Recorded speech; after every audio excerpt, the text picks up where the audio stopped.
On this episode of the John1911 Podcast, NFA questions, CMP M14s, Staccato stutters, and firearm vaporware. Good evening, everybody. This is Mongo and Marky, and this is episode 412 of the John1911 Podcast. Today is Thursday, August the 13th at 8:39 p.m. Eastern Standard Time, and it has been quite an eventful few days in the firearms space. How have you been, Mongo? Anything new going on with you? No, just loose screws still with me. Oh, oof, that's right. Ugh. We didn't get any complaints about that on the last pod, so that's good. They approve of my loose screw, huh? They approve of your loose screw. I don't know. I think some people might be too squeamish for that. They'd be like, holy shit.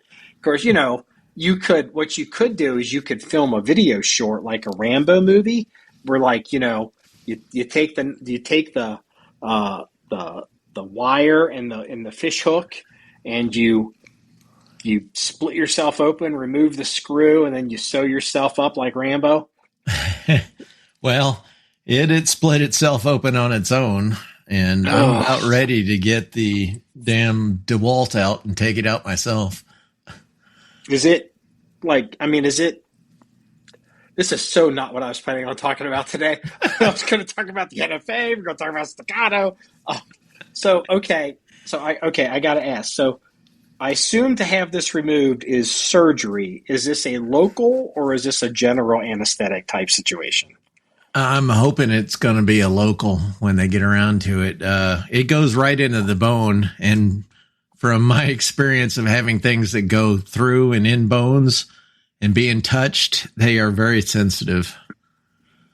Really? I used to have a bunch of rods and stuff, external fixators, when the drunk hit me first. Yeah. So this is one of the screws that were left over from the hardware that they removed. So don't know.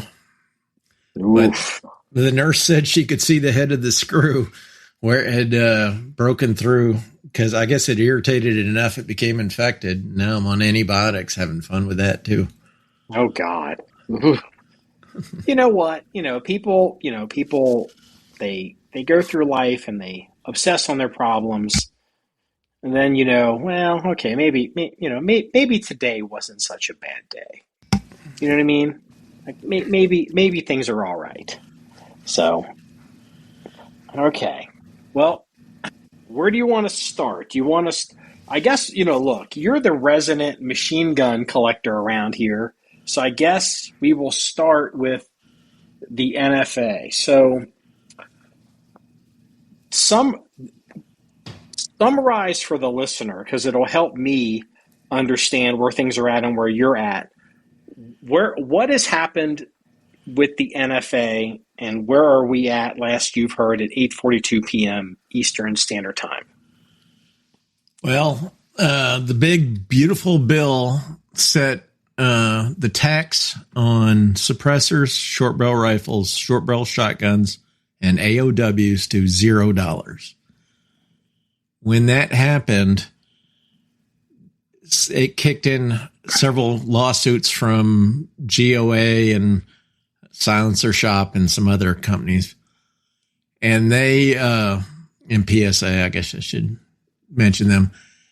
And they sued on the behalf that the NFA, the 1934 NFA Act, the only reason for the fingerprints, the photographs, and the paperwork is to keep track of tax money.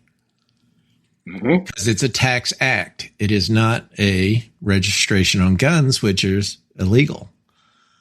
Yes. So now that since they are not collecting tax, it has now been said, they sued saying, if you're not collecting tax, therefore you can't keep track of all this with all these forms and stuff. And they took it to a court here in Texas, in the Northern District. And there was two claims that they were working with. One was a 2A based claim, Second Amendment based claim. And also the other was attack from the tax side. So they had two attack avenues.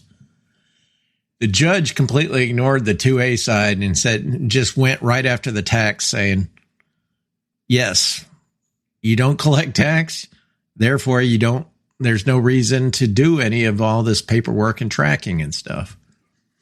So he gave them 7 days gave the government 7 days to appeal. Well, he ruled that this was unconstitutional, but then he issued an injunction, which is common, to give the other side time to appeal so it doesn't cause chaos. Right. So they actually have more than 7 days to appeal, but he stayed his ruling for 7 days for them, give them time to appeal. Apparently 47 congressmen signed a paper and sent it to Trump or the DOJ saying that their intention was to make it zero and get rid of this crap to start with. So, and DOJ has apparently said they are not going to appeal this ever. So, given that they're not going to, I think they got 60 days basically from when the ruling occurred to appeal it. Okay. Yeah, that's what I was expecting is, I just felt like, well, a couple things you said that I wasn't aware of. I was not aware that 40 some congressmen or members of Congress had sent a letter to the DOJ. I did see a letter to the Attorney General, the new one. Is it Blanche? But I didn't realize. I thought it was just one congressman that was kind of known for the gun stuff. Second of all, I wasn't aware that when they made it zero, their goal was to destroy the NFA. Like, I just assumed that this was just some way to just, make it cheaper for gun owners. I didn't realize that their goal was to create this constitutional problem to destroy the NFA. So that's interesting, and I'm glad to finally see our side playing chess, not checkers. Who stopped it from being a completely removal of those items was the Democrat who is, I think it's the Senate parliamentarian, who said that no, that is not a tax, or is not, let's see, what was it? They were trying to reconcile. They were trying to reconcile the Senate and the reconciliation is typically allowed for budget stuff. And the parliamentarian said that this is trying to just get rid of this willy-nilly. You have to pass a law. You just can't slip getting rid of the NFA trying to rectify a budget or for reconciliation of like financial or just regular bills. It has to be its own bill. Yeah, it's got to be so reconciliation had to be taxing or spending. Well, this was taxing, but because she was a Democrat and Thune is an asshole, he didn't fire her or anything, and she's still there for some unknown reason. And they took that out. So those same people who wanted to get rid of it totally said, well, hell, we'll just make it all zero. And that's when the new tact of saying, well, when it goes to zero, we're suing them, saying you can't collect all this information on it. Yeah. And that's what has now come out in the wash, is that the lawsuits that were filed because of that have now been merged together. Of course, they brought it in a friendly court in Texas, and the federal judge ruled that it was unconstitutional. And the right of the people to keep and bear arms shall not be infringed, but they can be taxed. And actually, in fairness, because this becomes a little hyperbolic with like the pro-gun people, Congress has really two main functions under the Constitution are to tax and to advise and consent in the Senate. And that's why there's an origination clause. This came up with Obamacare that was, technically, like the parliamentarian, if they wanted to be picky about this kind of stuff, like, is Obamacare a law or is it a tax? Well, if it's a tax, which, John Roberts, he was arguing it is a tax, then he's arguing it isn't a tax in the same document. But if it's a tax, Obamacare started in the Senate, and according to how things are set up in Congress, the House originates taxes, and then the Senate is the one that advises and consents the executive branch. So, you confirm members of cabinets. Well, that's done for a separation of powers. You don't have taxes originating in the Senate. You have taxes are supposed to originate in the House. Now, I wonder if at some point, a cautionary tale about this. Cautionary tale that may come up, and I've thought of it, and of course other people have thought of it, including lawyers and stuff, and they have mentioned that what happens if AOC is president come 2009 and she gets a Senate and a House of Representatives that are both Democrat based. And if they have another spending deal and they can say, oh, yeah, we'll just jack up the tax back on those items to whatever they want, not necessarily $200, but it could be anything. And once they start collecting tax, what happens then? You've had, this is 26. So you got another 2 years to look forward to on a tax-free basis. But if they ever change it in the future, the way it's still written, they will be able to institute a tax back on it. And all of a sudden we got another little toilet bowl full of little turds that haven't been resolved as to what exactly is going to happen. What is ATF going to do with all these items that were never, quote, registered or transferred through them? So there's no paperwork to keep up with any of this stuff at this point. And it's going to have to come out in the wash at that point. Yeah. And so there's a couple things I guess we have to figure out here is, the first thing is the law still in place? I guess, if it's ruled unconstitutional, I guess it would still technically be in place. So I'm thinking that they could vote to, but okay, wait a minute. Now, if it's to increase taxes, I believe it would have to start in the House. So, yeah, but see, once again, it could be like their continuing resolution of screwing the American public could also be that, once again, the House will introduce the spending bill for the next year. And at the same time, they say, we're going to put the taxes back on these things. Yeah. And the thing is, it won't be $200.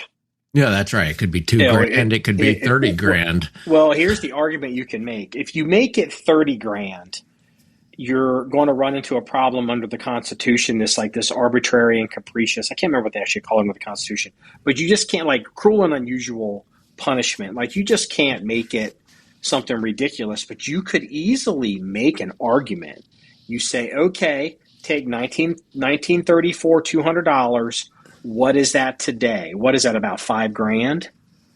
Could be more with inflation. It could be, maybe it's $7,000 or $8,000 now, but I remember it used to be about maybe $4,000 or $5,000. So they could put that back. But this also brings up some of the issues that we're dealing with here today. So I've been getting messages from a lot of people all day, including you at one point, and you were like, I can, because you have a HK. Is it the The HKMP5 SD? So it's a short barrel rifle with a suppressor. So it's two tax stamp gun. And both of those taxes being 0 because it's a semi-auto. It's not a full auto. Mm-hmm. So the question is, can I go down my dealer this weekend and pick it up? Get it on a 4473. And I've been telling everybody that the answer to that is going to be no. And because this opens up a lot of other problems. And people are like, well, it's just a firearm. It's a transfer. It's like, okay, well, here, and it's been coming out slowly. FFLs are starting to publish things because they have to talk to their lawyers, but realistically, they have to talk to their IOIs, which is their ATF agents that do their inspections. And, they have to know how to, like, what to call things. Like, for example, the 4473 document as it exists right now, there's no short barrel rifle option on there, right? I mean, I don't recall. I mean, I did a 4473 a couple of days ago. There's a pistol, there's rifle, and then there's firearm. Firearm. Okay. Well, here's the problem with that. It'd be like, we're just making a firearm. It's like, okay, all right. So hear me out here. Let's say let's say you take my Department of Energy AR pistol. Okay. And I put make it, and it's an SBR as opposed to having the brace on it, which is going to be important here in a minute. And you say, well, I'm going to buy this and I'm going to transfer it as a firearm. It's like, okay, well, all right. So what is it? So, all right. So when the government is keeping records and you're filling out things, it does benefit the government and the population and as a whole to classify things in ways that make sense. And here's a perfect example. Okay, so this gun, that's a firearm. And let's say we're to a point where it's got to be in a computer system, like there's a forward trace or it's stolen or, it's in a system. There's a police report. And you're like, well, what is it? Well, it's a firearm. Okay. Well, then who made it? It was made by Glock. So is it a pistol or is it a rifle? Well, then here's the other. I can understand where you're going with this, but go ahead. Yeah, so then you're in a situation. But if you extrapolate this out, I was like, there's no way right now that the ATF the 4473 is not set up to handle this. I said you can probably transfer. You can make an argument to transfer suppressors right now on 4473s because legally suppressors are firearms. They're not pistols and they're not rifles. But the other problem you create is if you negate the concept of what a rifle is and you negate the concept of what a pistol is, you're okay. It's like, so, okay. Well, see, there's legal definitions that have not been removed. Yes, that's what yes. So, okay, for example, a legal definition of a rifle is 16 inches or longer. And that hasn't changed. And so that's not everything. Definition of a rifle is to be fired from a shoulder. Yeah. Okay. So so those things, all right. And then you've got the definition of a pistol. So, or designed to be fired from one hand. Yeah, from one hand. So, but you look at something like my DPMS DOE gun. It's a 9mm and it's an AR pistol. And you could very easily see a scenario where the ATF is basically going to say the idea of AR pistols no longer exists. That is over. So every AR pistol is an SBR, short-barreled rifle. There's a category they create, and it exists. But the thing is, too, then you have a problem. You've got all these AR pistols sitting around on the receiver that says they are pistols. And then you've got a situation where you have licensure that actually says you can carry a concealed handgun or a concealed pistol, not a concealed weapon in some places. In some places, people are able to carry these AR pistols in their vehicles and on their person because they are legally pistols. And then you're in a situation where you have a two-tiered, well, anything in the future is going to be an SBR that can transfer on a 4473. We'll just add it to the 4473. But then, okay, so what's going to happen to these AR pistols? And then you're in a situation, well, hold on, there's a situation here too as well. So, for example, when I transfer a firearm right now as an Ohio resident, there is not a background check on me because I have a valid and up-to-date concealed carry weapons permit. And the state of Ohio says if you have a CCW permit, you don't have to go through a NICS check. You don't have to call into the FBI. You're automatically assumed to be okay.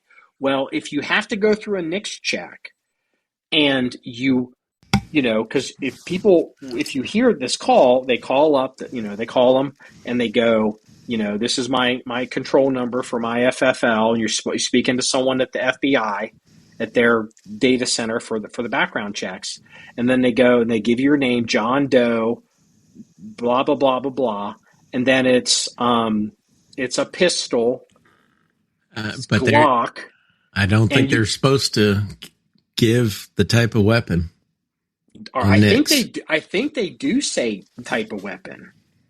I think they do. I have never undergone a NICS because I've always had a CHL as well in Texas. Yeah, but the thing is, it's like then you're in a situation where like a person that works at this FBI place, they're running this background check, and like just something as simple as you say SBR or you say suppressor, and they're like they don't have a box to check for this kind of NICS background NICS check. Are not required for, currently, I should say, or prior to this week, NICS checks were not required on NFA items because they've, quote, already been checked. Well, but that's again, so let's say now they're firearms, but just something as simple as, okay, well, the person at the FBI is like, I can't run this background check because I can't run a background check on a suppressor because no one has told me how to handle this. And what the argument I'm trying to make to people listening to this that are like hopping up and down, running down to their FFL, like, I'm going to go transfer all this shit. Stuff as simple as bureaucratic malaise because there is no box to check yet for this item. There is no category for this item, and so everything stops because people don't want to understand this ruling was about the NFA and was about taxes. Firearms, your FFL dealer, the modern FFL Federal Firearms License System, was created and is regulated under the Gun Control Act of 1968. Suppressors are controlled, I believe, under the Gun Control Act of 1968. They did something to them, as I recall. Somehow I think they're in that. But, I think destructive devices were included under the 68 Gun Control Act, which they were not before then. So by this afternoon, you started seeing some gun dealers getting on the internet and saying, we have spoken to the ATF, and they are telling us right now that we cannot do these transfers on a 4473 because they're still trying to figure out how to set this up. And the one I saw, the guy was like, the ATF is planning on having a meeting on Monday because the ATF is going to have to suddenly issue brand new 4473s, and they're going to have to decide over the next few days what the future of these items looks like. Are we going to continue with so is my DOE pistol going to live as a pistol? Is it going to live as a rifle? Or are they going to continue to categorize it as an SBR? And are they going to have to just add that as a subsequent category on the existing 4473? And whatever decisions they decide to make going forward, it has to make sense for all the shit that's previously been created. And then you've got these, like, for example, these ARs that don't say pistol or whatever on. They say, like, what do they say, multi-caliber or something? Right. Well, those are transferred typically just as a weapon. Yeah. And so, just as a lower, Yeah. But you see, but the ATF has to, in their defense, they have to think about how this is all going. It's okay to, it's like they're balancing the teeter-totter, and people want to add all this stuff on this end. They're like, we're going to go in and do this now, but they got to figure out how this is going to affect stuff that was already been done, and it all has to make sense. They'll figure it out. But this idea of people are going to run down and, we're going to transfer this stuff. And I believe, because I've had people reach out to me, I've seen a guy, he said they did, this one FFL said that they were doing transfers today on this stuff. That's fine. But the thing is, that FFL, I'm not responsible for that FFL. I'm not responsible for that inspection. I'm not responsible for that IOI. And I don't want to be in a situation like if I had an FFL, I'd be like, hey, this is great news, but we got to wait. Because there's no way, people haven't figured out what any of this means. And specifically, what is a rifle? What is a pistol? And what is an SBR? Is it just going to be, for example, like I said before, these AR pistols, they may just go away as a category completely. It may just basically be it's going to be either a pistol or it's going to be a rifle. And remember, there was the rule, and I can't remember how you'll know this. Once a pistol, never a rifle. That was rule? gotten rid of by Thompson Contender lawsuit. When was that? Oh man, that was over 20 years ago now. No, then there's Thompson Contender sued because their frames, typically they sold their frames as pistols. And what they also sold is they sold stocked and longer barrels so people could take their same frame and change it into a rifle. And ATF tried that little deal saying, well, it was sold as a pistol, so it can never become a rifle without becoming paperwork under the NFA becoming not necessarily an SBR, but it gets filed as an SBR, even if it had no longer than 16-inch barrel. Thompson Contender sued, and it went all the way to the Supreme Court. And the Supreme Court found it was friggin' stupid that if just because you had a stock and a longer barrel, that you weren't gonna mix them with the short barrel and the stock and come up with an SBR that was unregistered. So ATF was spanked for that. And as I say, it was over 20 years ago. I must have missed that one because I don't ever pay attention. I pay zero attention to Thompson Contender. So that's just not my kind of gun. So I missed that one. But well, yeah, it kind of fell in with a lot of things with what happened. A lot of people in the NFA community were always worried about spares. I have so many spares. So if I've got a bunch of AR-15s and I've got a bunch of short barrel uppers that I have with my M16, are they going to charge me with constructive possession of an SBR because any of those uppers could jump onto one of my AR-15s instead of the M16? And Of course, I'm colloquially using M16 and AR-15 to denote full auto and semi-auto, but that case basically kept that clear because that was always a danger and people were worried about it in the NFA community, especially M16s. The typical owner for an M16 will typically have a whole range of uppers for their gun because the M16, the machine gun is the main Mr. Potato Head of machine guns. Right. That's the main limiting quote registration component. It's like a Bofors 40 millimeter cannon, anti-aircraft cannon. The registration as a machine gun takes precedence over being a cannon. So the same way works on barrel length. You got a machine gun, it basically can have any length barrel, and the ATF doesn't care. Yeah, well, that I did know. I think you're overanalyzing a little bit when you say we'll use your DOE gun for example. Well, it's a pistol, but Marky slips a stock on it now. Well, it becomes an SBR.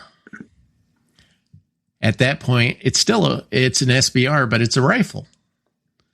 And I think that's easy to say to the ATF, just call it a rifle. Call it what it is. And it's right in the name, rifle. Even though it's a short barrel, it's a rifle. What happens if you pull that stock off? Right now, let's say you had formed your DOE, and you had made it an SBR. Yeah. Somebody wants to buy that later from you, and you've decided you're going to sell it, but the person doesn't want to transfer it over as an SBR. He wants it as a pistol from you.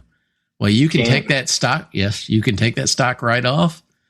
You just send a note to ATF and says, I removed the stock for this, no longer an SBR, and sell it off. I did not know you could de-SBR SBRs. Yes, you can. When did that start?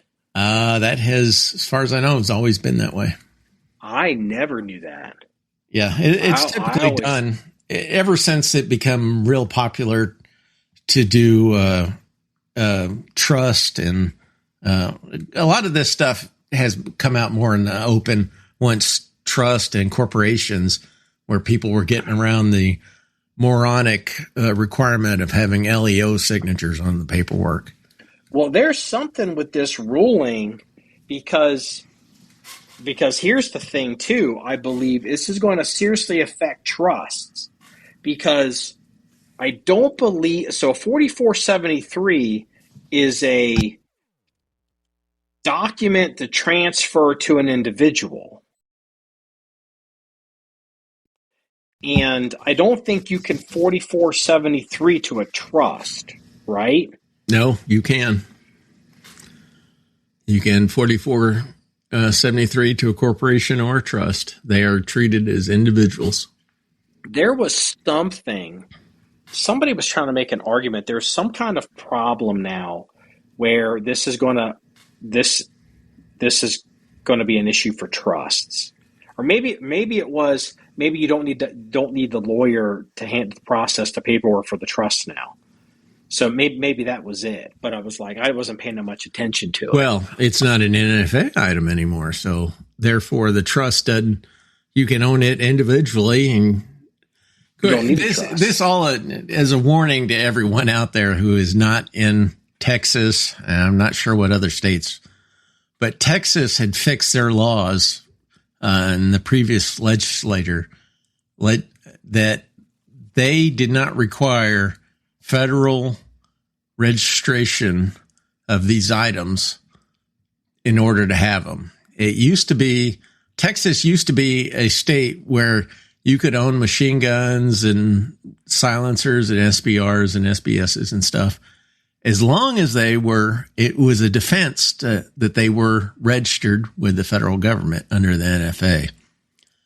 Texas changed all that recently, and thankfully they did, because now you can own them. It's not an affirmative defense. Now it is legal to own without for for the listener at home, affirmative defense means you have to be arrested and defended in court. Right. And so they would never charge you here. They arrest you for it or charge you. But now they're perfectly legal. So once that is taken away, states like Texas, you're fine. Other states is a different story. There's some states where their laws say you can own these if they're federally registered with the NFA. They have some wording as to that effect. You're going to have to get legal counsel for your state to determine how that works in your state. I can tell you for Ohio, a couple things that we've had here is like in Hamilton County which is the county that Cincinnati is in the tri-state of Northern Kentucky, Southeast Indiana, Southwest Ohio. Hamilton County is the Ohio county. The sheriff of Hamilton County for many years was a guy named Simon Lease. He recently just passed. And always respected Simon Lease, but he and I were basically mortal enemies. I liked him, but he didn't like me. But neither here nor there. Simon Lease was famous for not signing NFA paperwork. He was a Republican. Famous, he wouldn't sign shit unless he wouldn't sign shit. And the only way you could get around the NFA paperwork with him was a trust. And so trusts were real common around here. Incidentally, just when Ohio finally passed CCW, if you were a deputy working for Sheriff Simon Lease and you hadn't been issued a gun belt, you hadn't earned the gun belt as a deputy, because you start off in the jail, you don't need to carry a gun. You were not allowed by policy, his edict, to go out and get a CCW permit off duty, because he's like, if you're a sheriff, you're a deputy, and you work for me, and you haven't raided a gun belt, you don't get to carry a gun off duty. I don't give a fuck. That's what it was like around here for a long time. We also had this rule in Ohio that if you had a magazine that was more than 30 rounds, it was considered a machine gun. And so they would, very rarely was it enforced, but if you could catch a doper with a couple 40-round magazines. No, tack it on there. They would rack them and stack them. Yeah, and I know examples of where they did that. And they charged a guy with a couple machine guns because he had drum magazines or 40-round magazines in the trunk of his car. Like specifically, it was a doper. He had the shit in the trunk of his car, and they got him with machine gun charges. It all ended up being pled out because I think he had like 30 charges. So, but yeah, like that kind of stuff, it varies from state to state to state as far as how they handle all that kind of stuff. Correct, yeah. And that's going to be a danger for people. And the question is ATF going to allow people to register their guns with the NFA and their SBRs, suppressors, and short barrel shotguns and AOWs? Are those going to be allowed to be registered still with the NFA for those states that require that? Oh, fuck. So there's a gaping butthole sitting over those states right now about ready to let go.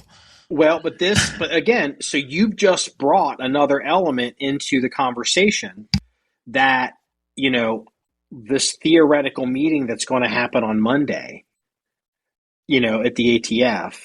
And again, that could be a local thing, as I'm sure the nationals are having it now. But like they are trying to figure out all kinds of things that the average person doesn't care about or doesn't think about because it doesn't affect them. And so this idea that like, fuck you, I'm going down there. You're going to do what I say. It's like, just give them a little, it's like a snake trying to swallow a fucking python trying to swallow some dead ass animal. Give it a minute to try to figure out what they're going to do. Because yeah, that's a good point. Like, I don't know how the Ohio laws are written. I'd be willing, but it's an affirmative defense. That's the way most of them were written. Yeah, especially Ohio, because Ohio, I used to actually have to carry a gun on an affirmative defense policy before we had CCW in this state. I had to carry it for work. And like I'd even had a judge tell me offline or tell me, off the record to like turn the fucking, the thing off. Go ahead and carry, you'll beat it in my court. I mean, this was, before this is, I mean, Ohio was basically, they'll arrest you for everything. And then you're going to have to spend a fortune to beat it. So it's, but Ohio does have that Ohio has that 40 round magazine thing. That still might technically be in place. I bet you they haven't gotten rid of the 40 round magazine thing in Ohio. Maybe they did, but I just for some reason doubt it. But yeah, that's so. I mean, the NFA hasn't gone away. Oh, it's still there. Yeah. So I mean, if you have a subset law in a state I'm just going to make up. Let's just say Oregon. Oregon would be terrible, but Oregon, and they're like, if it's legal under the NFA, it's legal here in our state. Right. So the question is, but then it's not an NFA item anymore. That's right. So if in this meeting of the ATF, you're the director of the ATF and you're sitting there going, well, I'm not getting paid. I mean, we're not collecting any taxes, so we're not making any revenue off these damn things anymore. And now it's unconstitutional to even keep track of them. You ever hear of the government doing anything voluntary for no money? So I don't know if they're going to, it sounds like if it wasn't guns, I would say they would definitely screw everyone over. But since they're part of firearms and stuff, there's enough people that on both sides that still want to keep track of guns that they may allow people in those less than free states to register their goodies with them so they can own them. But here's a question. And I mean, this isn't a legal question or a policy question. It's just like a generic machine gun market question. I mean, I assume that there are legal machine guns in California. I mean, it was the biggest gun market in America for a long time. I think technically it still is. I will say there are machine guns in California, and the only reason is because before California outlawed them, people had them under the NFA there. They have not been transferred. You can't transfer them to someone else there or into the state. Assuming you're not an FFL, we're saying here. This is individuals. Yeah, they have to go out. They would have to go out. But it's since they are, quote, tax information that cannot be given out. So there's longtime people there, and those people are probably getting pretty damn old at this point, and God knows how many of those guns are going to end up being cut up by the heirs that come across them in whoever's basement or attic or whatever after these people die. But there are some machine guns still on the books. The ATF has a process for if you recover a machine gun, they won't tell you who owns it, but they will research it. And if the research trail leads back to you, you know how badly the ATF's registry of old time weapons is? I'm aware that there's a lot of holes, and it's a lot of handwritten nonsense and a lot of problems. Half of it, since I'm assuming it's now computerized to some extent, but they basically, every time you transfer a machine gun, they end up correcting the registry of machine guns because they'll come in and say, oh, well, so this machine gun can't find it in the paperwork. Well, they don't sit there and tell the guy, oh, it's not in our paperwork, so it's an illegal machine gun. No, they naturally assume we screwed up so bad previously that it's not there. We'll add it in there and nobody will know. I've heard that. Like there's been many examples where people will say, hey, here's a machine gun. Here's my paperwork to transfer it or to do something with it, and I need to get permission to involve the ATF. And the ATF goes, we have no record of this, but the documentation you have looks real, so we'll accept it, and we'll put it in our records. Like, I've heard that. Yeah, I've heard that. Well, I've always wondered if somebody took an old type style document and a stamp that had been on another gun at one point, with it on the stamps, on the paperwork, for people who don't know, they'll write the serial number of whatever the item is. That way, that stamp can't be used on anything else. But that doesn't stop you from having two machine guns of two different makes, because they don't put a model on there with the same serial number, or adding a digit or something in there or something like that. Yeah. I helped broker a Thompson machine gun that was found in Maine. A friend up there found a Thompson, and he bought it off an old guy. He had taken it apart and left it on his bench, and he died. Oh, God. Luckily, the paperwork was in the wife had found the paperwork and everything. And so my friend bought it, and he put the gun back together and everything. But he wanted to sell it. And this was at the height of the prices for Thompsons at the time. But he didn't know anything about selling machine guns or anything. So I helped him broker it and everything. And that had the original paperwork from 1934 when that gun was registered. That guy that died was the first registry of that gun. And I'm looking at it, and you're saying, any gun that you wanted that back there, you have an example of original paperwork back then. And they didn't even write anything on that stamp on that one. It was very interesting. I was thinking, they have never seen that paperwork since it was mailed to that guy the first time. Therefore, I'd be willing to bet there's a bunch of, because every time they audit, they find all sorts of errors. That's half the reason they audit dealers who are class 3, because they won't straighten out their books. I know of several dealers that when they come and audit, they audit the class 3 stuff, that they will say, oh, you're supposed to have this, this, and this, even though the dealer 2 years ago had transferred that stuff out to somebody else. Another dealer or an individual, whatever. Oh, they're fucking up recent stuff. Oh yeah, it's always screwed up. That's terrible. So, and there's a smaller the dealer, or the dealer who doesn't have as many transactions or lives out in the boondocks areas, don't get audited as often. So in like that individual in Maine, that guy was the original registrar. That gun has never been through any audit, had never seen a dealer. It was probably sold to a hardware store by Colt. And at that hardware store, that guy bought that Thompson. And then in 1934, he saw the notice at the post office that said, you must register all your machine guns. And he registered that machine gun, that Thompson. It was in 1921. He got a piece of paper in the mail that was typed and got a signature on it or something.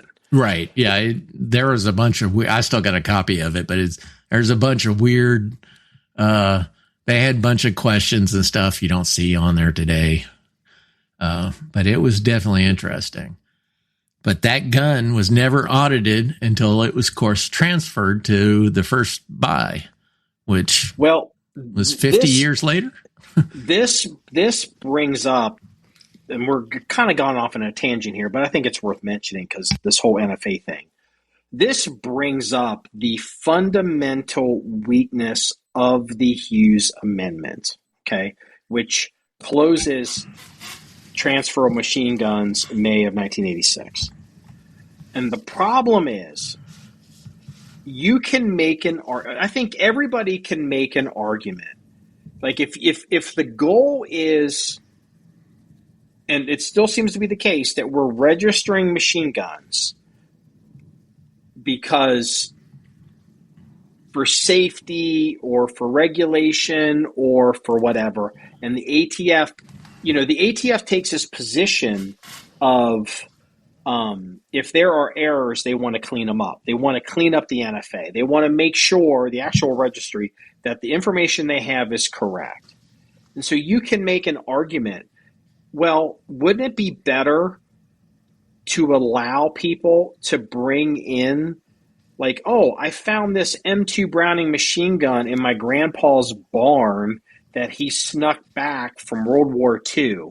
This machine gun's still out there. It exists. What good does it do society if you're worried about machine guns, if you want to make sure that they're all legally owned and properly being handled? Does it do society? How does it help society to force that machine gun to be out there in the shadows and can't be put on the fucking NFA? Like, that's retarded. Oh yeah, you know, it's the number of machine guns that still turn up from, of course, you know, World War II veterans are dying left and right now because, you know, they're all 100 years old now. It's Vietnam machine guns now. Vietnam guys they're showing up. Yeah. So yeah, that's. I mean, when I bought my Japanese Type 99 light machine gun, at the time, I'm sitting there going, I was worried. Whenever I buy a machine gun, I typically will buy a parts kit or parts. Parts kit is the easy way to do it, to ensure that you have all the spares needed for that gun during your life. And the Japanese Type 99, I knew was going to be rare to buy parts. It's not like you can go down to Sarco or whatever and say, hey, I need a extractor or firing pin for Type 99.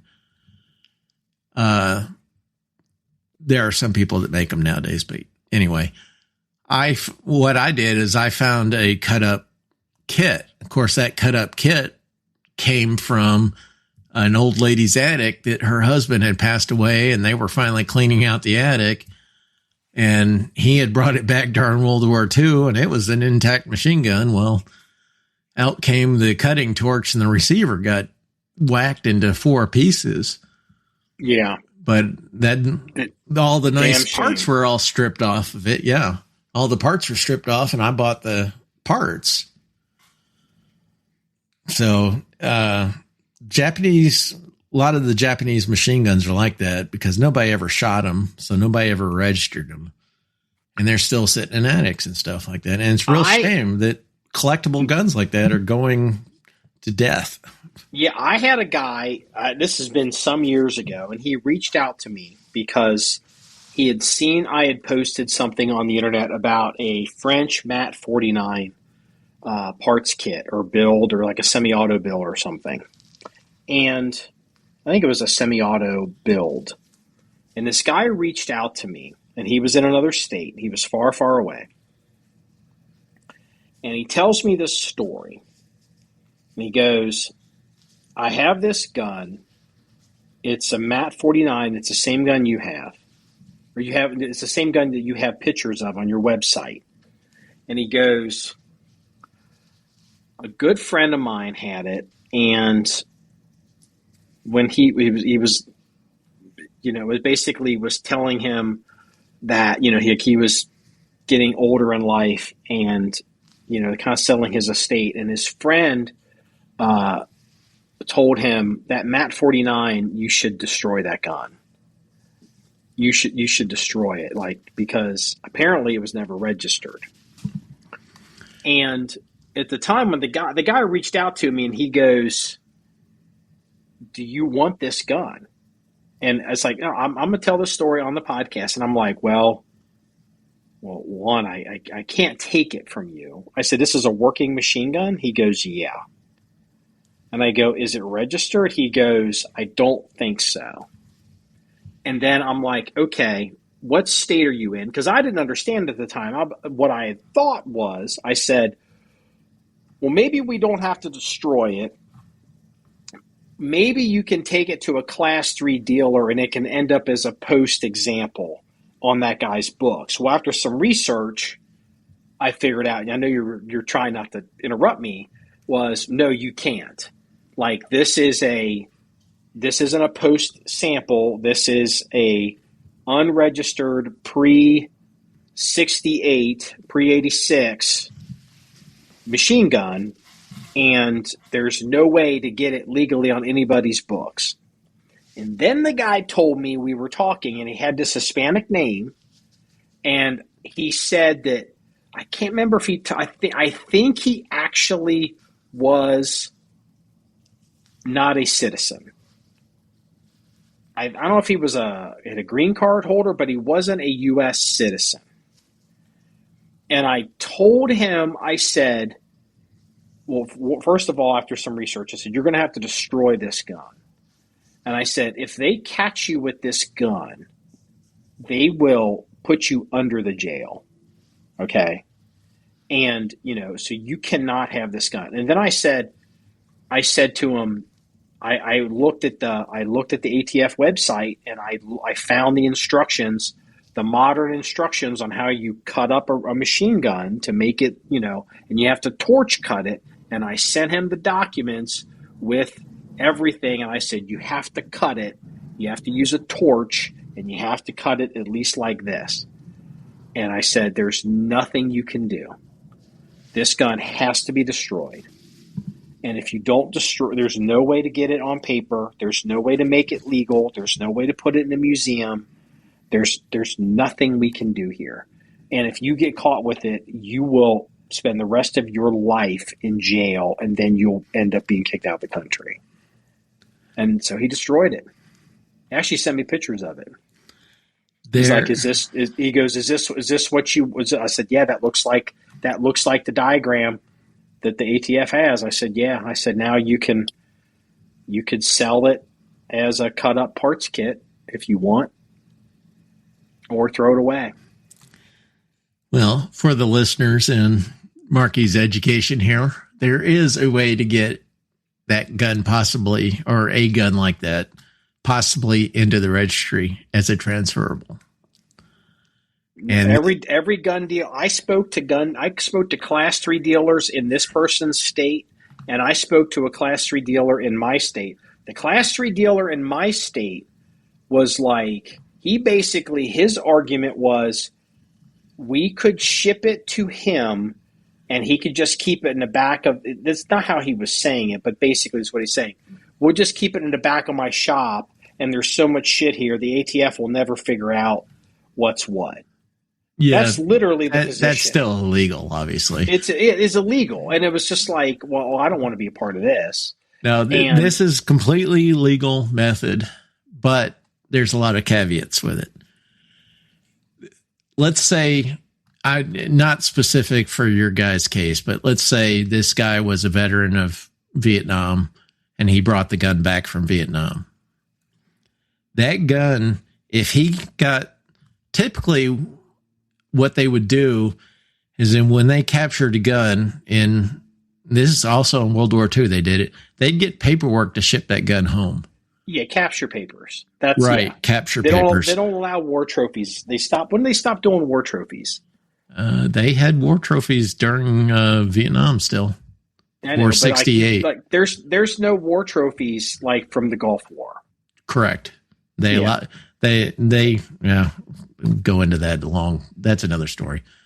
But if you had capture papers on it, even though that's not legally registered paperwork for NFA, the ATF has because it wasn't well defined back when this happened in the 1968 amnesty, that paperwork is legally counted as being a registration paperwork. Therefore, it can be. It's touched government. The government has touched it. But yeah, the way the law was written is it needs to be registered, but they didn't say how to register real well back then. So yeah, what's the definition of register? As saying that the government knew about this gun because they signed off on it being sent back home from the theater of operation. Yeah. So it's not real common, but if somebody has capture paperwork on an NFA type gun, but it wasn't ever registered with the NFA, it can still be brought in. So it's always be careful when somebody says, oh, you got to chop it up. It's worth a search because there's a lot of guns worth a lot of money that get chopped up that they still had some paperwork on. Yeah, this guy, he wasn't the, and again, you also have to realize too, I'm talking to this guy. I don't know who this is. Like, I'm also realizing it's entirely possible that I was talking to an ATF agent. Too true, or an informer. Yeah, and, there was no talk of capture paperwork.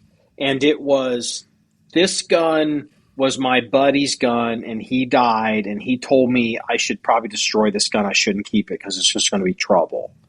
It's just like, okay.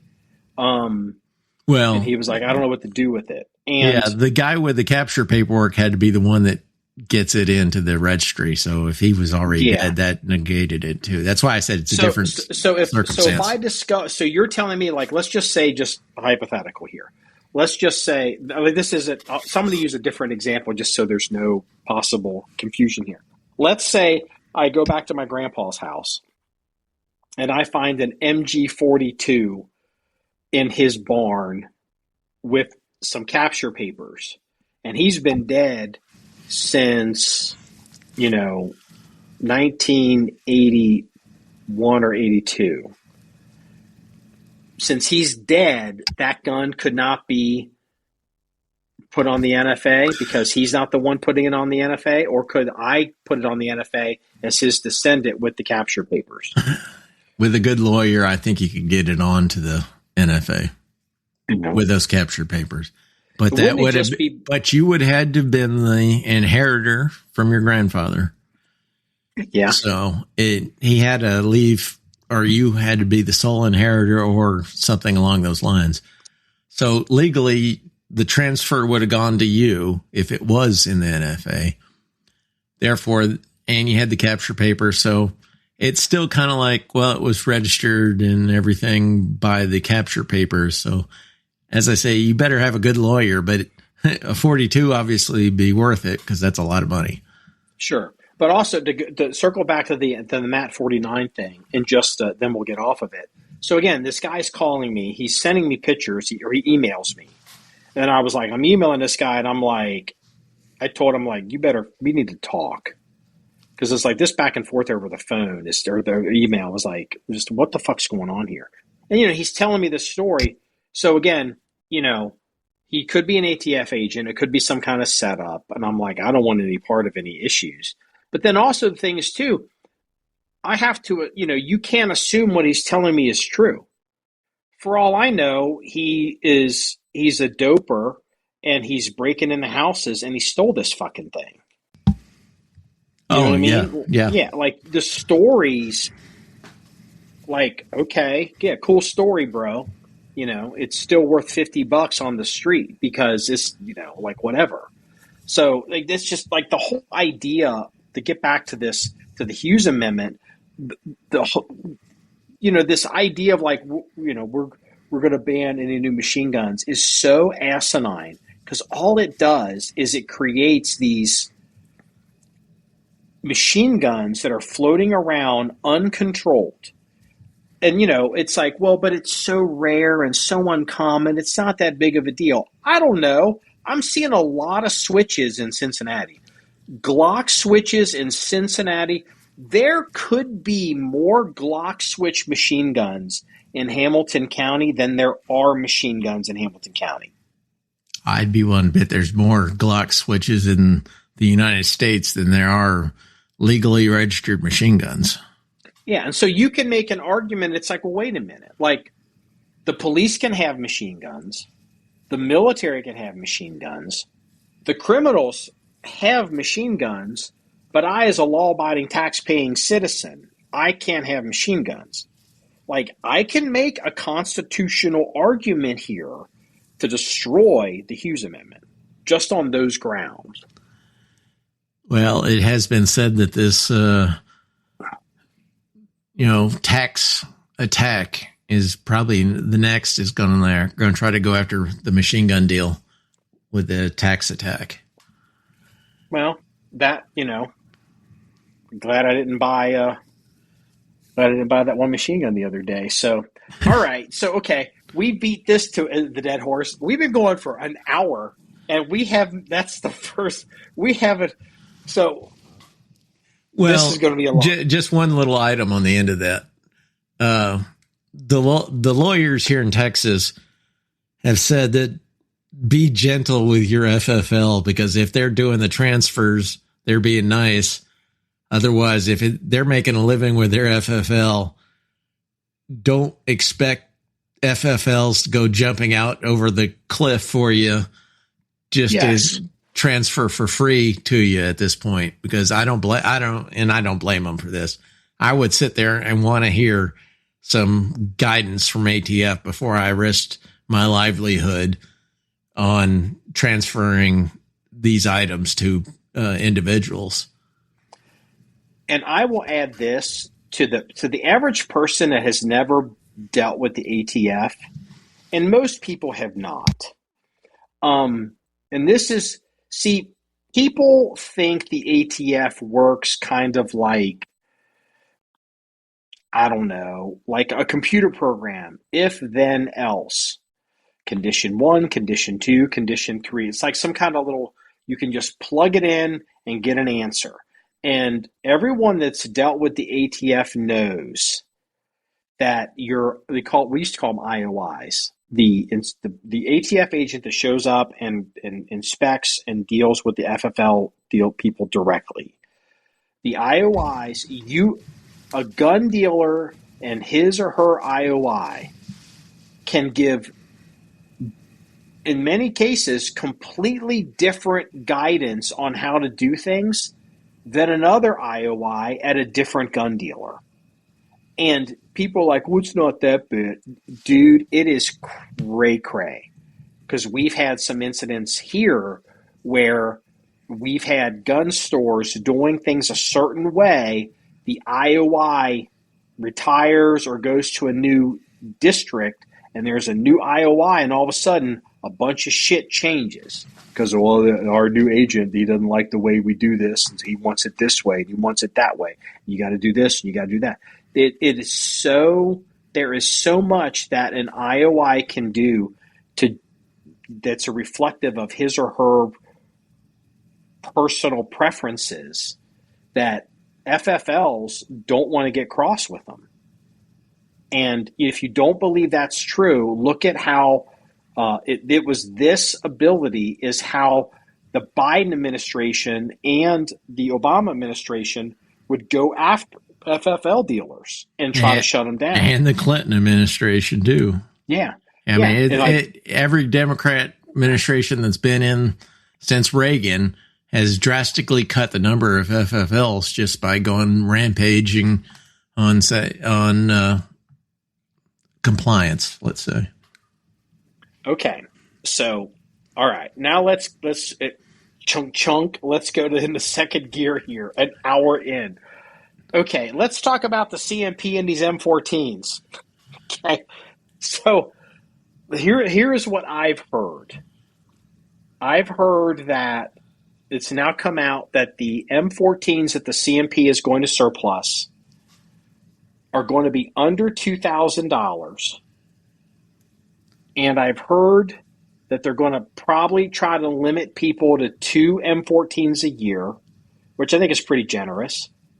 And I've also heard that they might have at least 100,000 of them. And I also heard that they are going to be machine guns that have been neutered. That's what I wanted to ask. I've heard that, but I haven't been able to confirm it. So is the 8, because again, we were talking about earlier. Once a machine gun. Hold on. Once a pistol, always a pistol.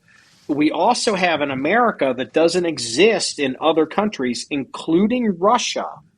In Russia, you can have an AK that's got a block in it, and it's semi-auto, and it's got all the full automatic parts in it, and it's legal. It's not a machine gun. In America, you just can't. If it's a machine gun, it's always a machine gun, unless you destroy the receiver. Right, until that torch cuts that sucker up into 4 parts. But I just recently heard that is not a law, that was a policy issued by the ATF. And I always, because I've heard it for so long, I thought it was a law. Yeah, the DeMille requirements over the ages have changed, but the once a machine gun, always a machine gun has been pretty steadfast since quite 68. A while ago. Yeah, since 68 probably. So have you confirmed that the CMP M14s are going to be machine gun receivers that have been modified to make them semi-auto? Have you confirmed that? I have not been able to completely confirm it to my satisfaction, but it was implied. Well, I'll tell you what, the reason why I think it was implied, what gave me, why everyone's talking about it, but then what makes me think it's implied, the second thing is, if the M14's only going to be $2,000, and again, there'll be rack grade to whatever grade, they always do that. $2,000 to me means it doesn't sound like they're buying receivers. Right. It doesn't sound like they're having to do much assembly either. So yeah. Well, if they don't have to buy a bunch of receivers and build a bunch of rifles, I mean, they can fix stuff, replace broken parts, and do whatever. But having to buy new manufactured receivers and have them finished and have them marked, that's not free. That's where people were getting these prices of like $3,000, $4,000, $5,000, $6,000 for some of these, like, because right, if they're all going to base, the average price is going to be $2,000. I'm like, somebody still has to chop that lug off the receiver that carries the trip for the auto. Sure. So the question, I wonder where that's going to happen. I don't know. I always feel like that kind of stuff always happened in Camp Perry, but I don't know if that's true anymore. I'd be willing to bet it's done before it even hits the U.S. shores. So, okay, all right. Well, no, wait a minute. No. My understanding, what I heard was these guns have come from the military, the U.S. military. They're not imports. There was an interview that somebody from the CMP was talking, and they said, I think they said they had over 100,000 M14s.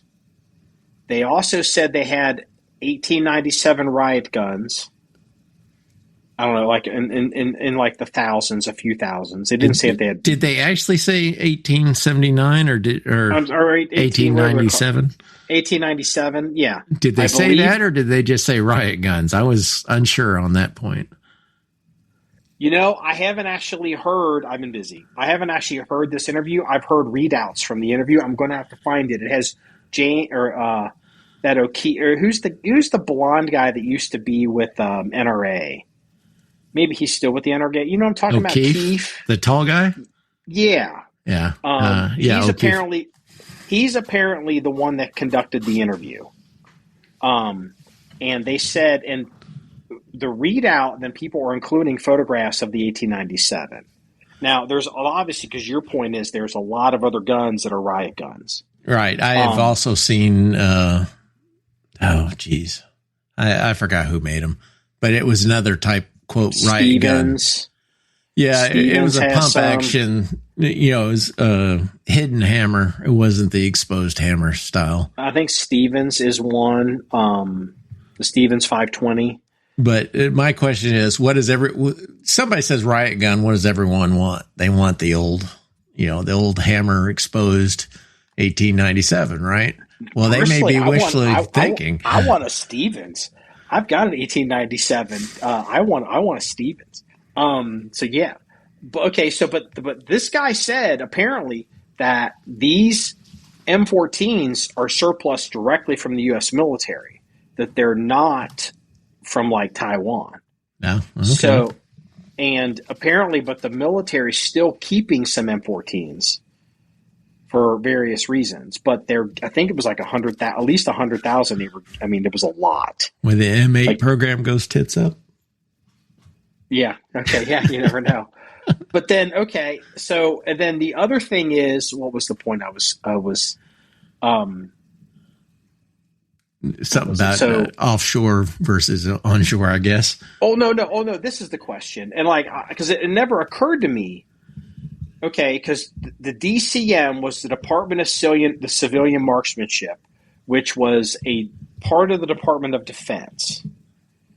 And then it was converted, because I think Howard Metzenbaum and all these fucking hippies, they wanted to kick it out because they didn't want to have anything with the federal government giving guns, to civilians. I know. So they created dirty civilians. Yeah, they created the Civilian Marksmanship Program, which is I believe, a nonprofit. Is a CMP a nonprofit? But or CMP is some kind of charter, but it's it's not part of the government, but it gets these guns from the government. So this begs the other question. And I never thought about this, and it seems like a dumb question. I'm almost afraid to ask it. But when the CMP gets M14s from, say, the U.S. Army, they're not paying for them, are they? Well, we all paid for them with taxes. I mean, no, but the CMP isn't the government anymore. I don't. That's a good question. I don't know. Well, I'm thinking maybe they're not, because they're only $2,000. Well, it'd save us money on chopping them up. It's ridiculous that we do that crap. Because I know that part of the mandate of the CMP, what they need is they have to sell guns. That's how they pay for themselves. They don't get government money anymore. So the only way they can stay open is if they can source guns to run their programs, run their ranges, and do all. That's why they did a deal with TSIS to do the 1911s, because they're going to run out of 1911s. That's why they're trying to make M1 Grands, because they're going to run out of Grands, and when they start running out of guns. But then this begs the other question. Okay, if it's not once a machine gun, always a machine gun, and you can modify, you can chop the M14s, do you think there's a possibility that we could see surplus M16s with blocks in them, kind of like my gun, the 63, whatever that gun is, that Colt gun? 6370, I think it was, wasn't it? Yeah, well, I have to look it up. But it's got this block in it where they hogged it out and put a block in it so you can't put the sear in it. And I'd be willing to bet it costs more to put that block in there than it does to buy a new lower. Well, but I mean, it makes. I know it makes the people who want clone correct to be as clone correct as you can possibly be without having a machine gun. Yeah, but there's all these. You see it all the time. People post pictures like in some disparate armory. I saw a picture today of in some armory somewhere in the United States, a U.S. military armory, and it is a Armalite marked Colt M16 trials gun with green furniture, and it's got like a 3-digit serial number on it. I mean, this thing is like, oh my God, and the idea that we could see machine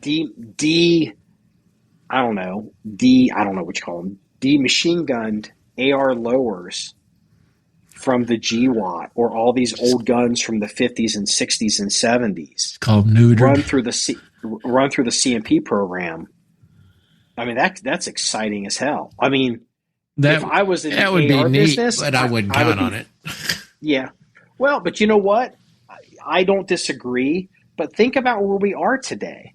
Oh, it'd be neat if we could, not have tax stamps and transfer short-barreled rifles and suppressors on 4473s, but I wouldn't count on it. Well, I still find it interesting that government has never quote, transferred out of their inventory into civilians' hands machine guns for the CMP. So this will be a first step. It'd be interesting to, and if it is, if it kills the ruling of once a machine gun, always a machine gun, is that another legal wedge for the GOA or whoever they want to, who's going to do the suing to get in there and, you know, pry a little bit more at the NFA? Legally speaking, that is. Yeah, I mean, I think it's. I mean, if anything, it certainly opens the door to the CMP being able to get around the once a machine gun, always a machine gun rule. I'm just, you know, the times that the times that we're having these days in the gun community is just so amazing to me compared to the early 90s. Oh my God. It was so depressing back then. Yeah, we are in the, people don't realize right now, we are in the golden age of gun collecting in the United States. I mean, this is unbelievable what's been going on. I mean, you know, not only the, you know, like some of, you know, the restrictions that have been rolled back, being able to get live barrels in for parts kits, but like the technology is now, and the internet and the market to support boutique builders making boutique parts kits builds and, you know, making parts to complete these rare guns in semi-auto form in the US is so unbelievably amazing. Because you're right, like in the 90s, it was terrible. Oh yeah, ever since 89 when George Herbert Walker Bush screwed the shit out of imports of semi-automatics with their little 92R compliance bullshit, and whatever the number is, compliance bullshit. 922R, yeah. You know if you were old enough to be in that time frame and collect guns and stuff back then, it was so depressing back then thinking of what was happening to our gun rights, and the utopia of what we have nowadays is amazing compared to that. It was so depressing back then. Think about this, because I remember, and you remember, the day when May 1986 and no new machine. I remember watching the news. I was probably 15, and they were like, after today, no more new machine guns. And I remember thinking, like, fuck me. What about what? But I wanted a machine gun. Like, I was in the guns, but I was, you know, I was 14, 15. I didn't have any money. And, you know, and today, like, you can just, I mean, you can kind of get everything. Like, okay, think about this. Back then, the NRA was the most powerful gun organization in America, right? Do you even hear about the NRA anymore? After the shame of Wayne LaPierre? Yeah, but like, I mean, no, seriously, like, you know, like they would always, I mean, the NRA was a major player in every election season. Like just the ads they would run, like the magazine inserts and their membership, and, you know, and all of that. Like Wayne did he did a lot. I give Wayne LaPierre a lot of credit for some stuff. But like today, does anyone even talk about the NRA? Like, has the NRA done anything? I'm not criticizing the NRA. But it's not the NRA. It's Gun Owners of America. It's individual state attorneys generals. You've got manufacturers that also work as activists, like Palmetto State Armory. You know, you've got YouTubers and social media influencers like Mr. Guns and Gear. And the guy from Military Arms Channel, Mac, or whatever his, Tim Harmson, like, you can not like him but he was very vocal and is done a lot. But I feel like this Mr. Guns and Gear guy, because he seems to be talking to a lot of actual people in the government, like I think he's more effective today on actually getting stuff done, him and the GOA and these other organizations, than like the NRA is irrelevant at this point. Yeah. I mean, the NRA, the only people that worry about the NRA are Chuck Schumer and gray-haired old politicians that don't know any better. Yeah, because they can't remember the other letters. They're too old to learn new letters. Yeah. Yeah. Well, speaking of, it's all the internet, I think, that's done it. I mean, once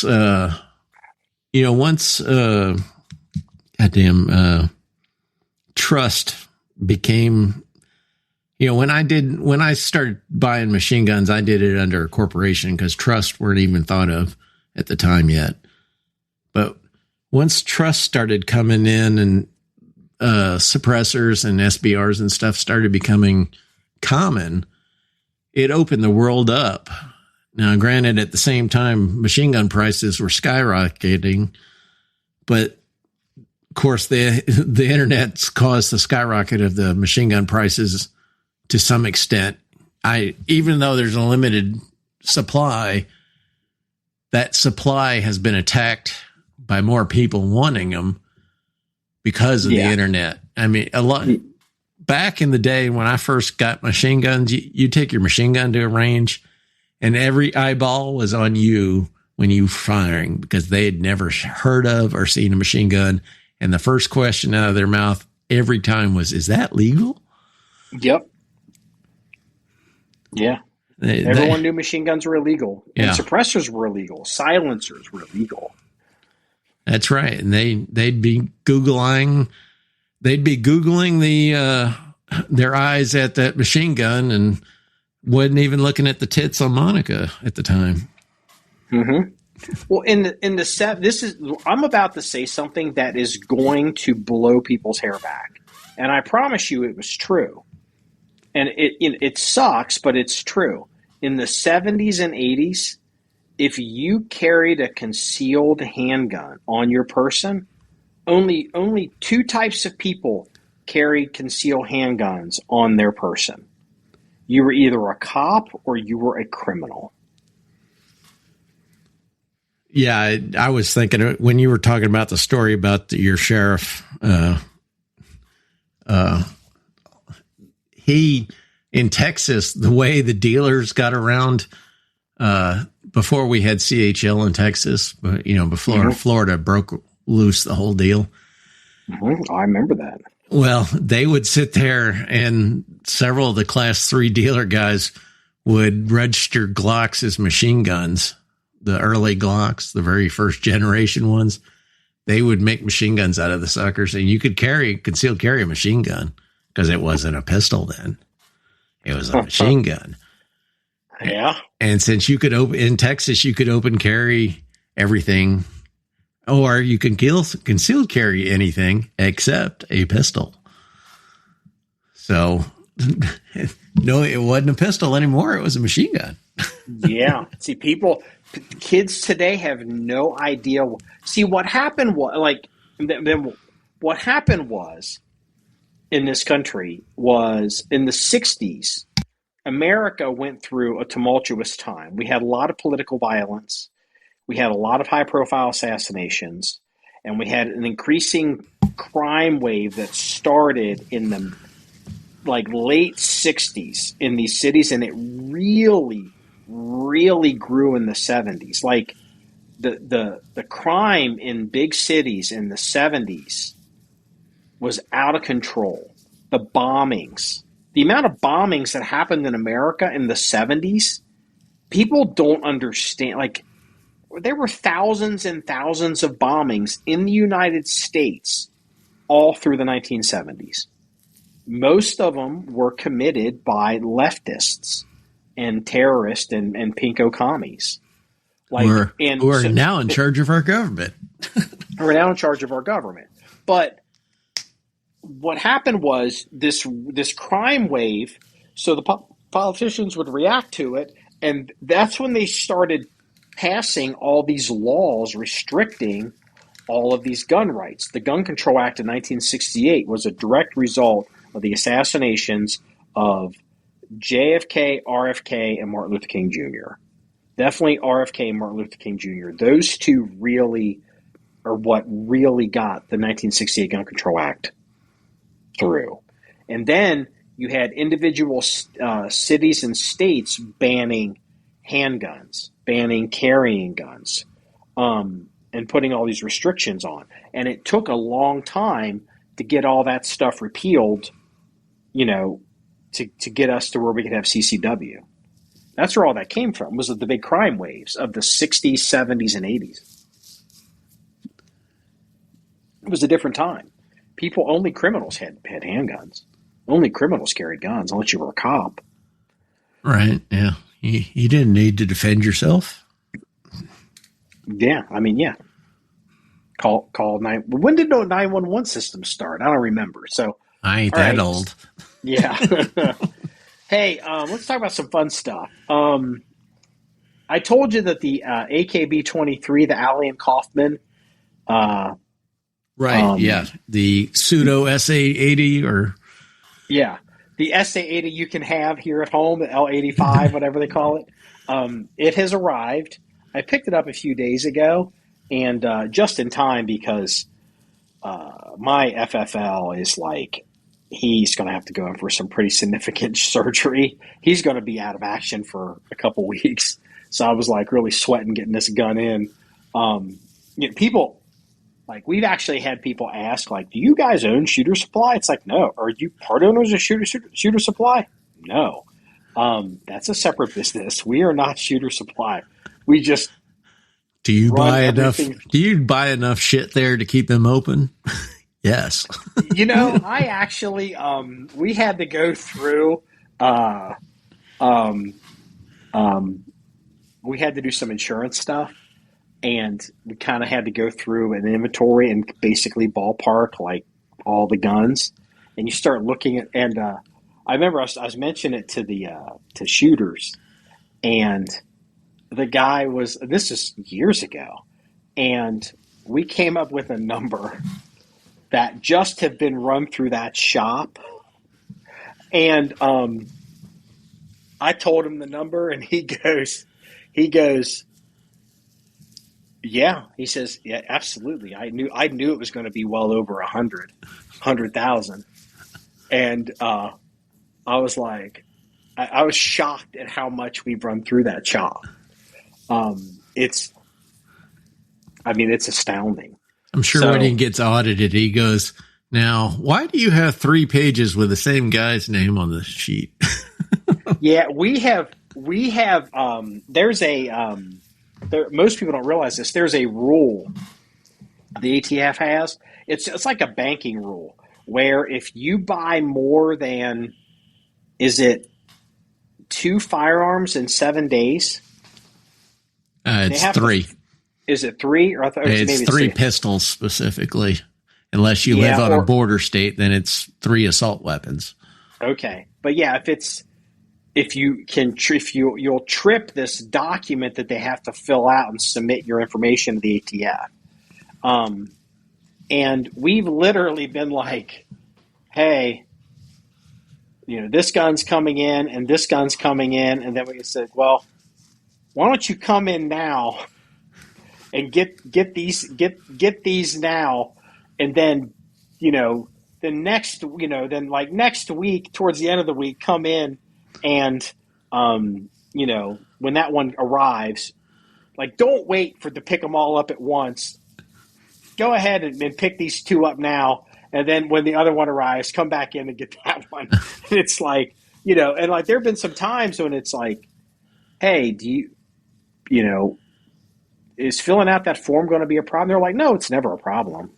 We'll do, go ahead. Like, don't let it change how you do anything. I'm like, okay. Like, we know the ATF. So, I'm not going to talk about it, but yeah, we know the ATF quite well. So some of them, not all of them, obviously. But anyway, AKB-23. It has shown up. I haven't test fired it, which is always, I'm learning is a mistake. not because of AKB-23, but because of the FRF2. These guns, I get them coming in. It's like, maybe I should not wait 5 years to shoot these things to find out if they're fucked up or not. I look at the armory and all the guns we've never shot, and I'm like, oh my God, this could be terrible. But anyway, so I actually made some little short videos with it today. They're obviously not edited, but dude, I kind of like it. It's have you ever dealt with 3D printed furniture on a firearm? Yeah, I remember I sell stuff for Stoner that's 3D reproduction furniture for Stoner 63s. That's right. As I said that, I was like, wait a minute, you do. I was surprised, like, again, because I guess I'm old now. I had a guy call me a FUD on Instagram the other day. And I'm like, or maybe you call me a boomer. And I'm like, motherfucker, I'm Gen X. You can suck my dick. Like, it's like, whatever. I'm the boomer around here. And I'm like, it's like when I got gray hair and I realize I'm not 25. So if I have an opinion that's different than these kids, I'm a boomer. And it's like, whatever. But, I am kind of a boomer when it comes to 3D printing because I'm like, I've heard of it. I know what it is.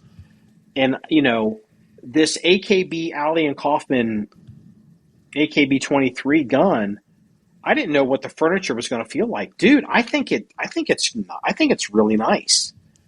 Like, I don't know if I want to jump out of an airplane with it, but it doesn't feel like it's chintzy. Like, I don't know if it would. Do you know how it was printed? I have no idea. I mean, can seems you see like layer lines in it? I have to look at the pictures. Not really. I mean, maybe a little. Does it have almost like a what kind of a fuzzy type exterior? Not fuzzy, but shit. How's best? Almost like it was sand glued together, melted together. No, it's not like that at all. It seems, I don't know. It seems like real plastic. I mean, again, jumping out of the airplane is probably the wrong idea because people are like, oh, you can't jump on an airplane with it. It's not hard. It seems very strong. I mean, I haven't tested it, but again, I don't know if I want to go to Antarctica with it. And it's 40 below zero, and like it wouldn't, like the plastic wouldn't like split and fall apart because it's 40 below zero, and it's not mil-spec. Well, the stuff I use to do mine is called selective laser sithering, and they use in this case, nylon 12 powder that they use a laser. They spread a thin layer. They use a laser and they melt it together for that layer. Then they scrape another layer and do it again and keep doing that until you built the whole part. And then you dump out the non-lasered together powder and you can reuse it. It does kind of have like a little bit of a rough texture, but I don't know if that may be because you get very fine detail.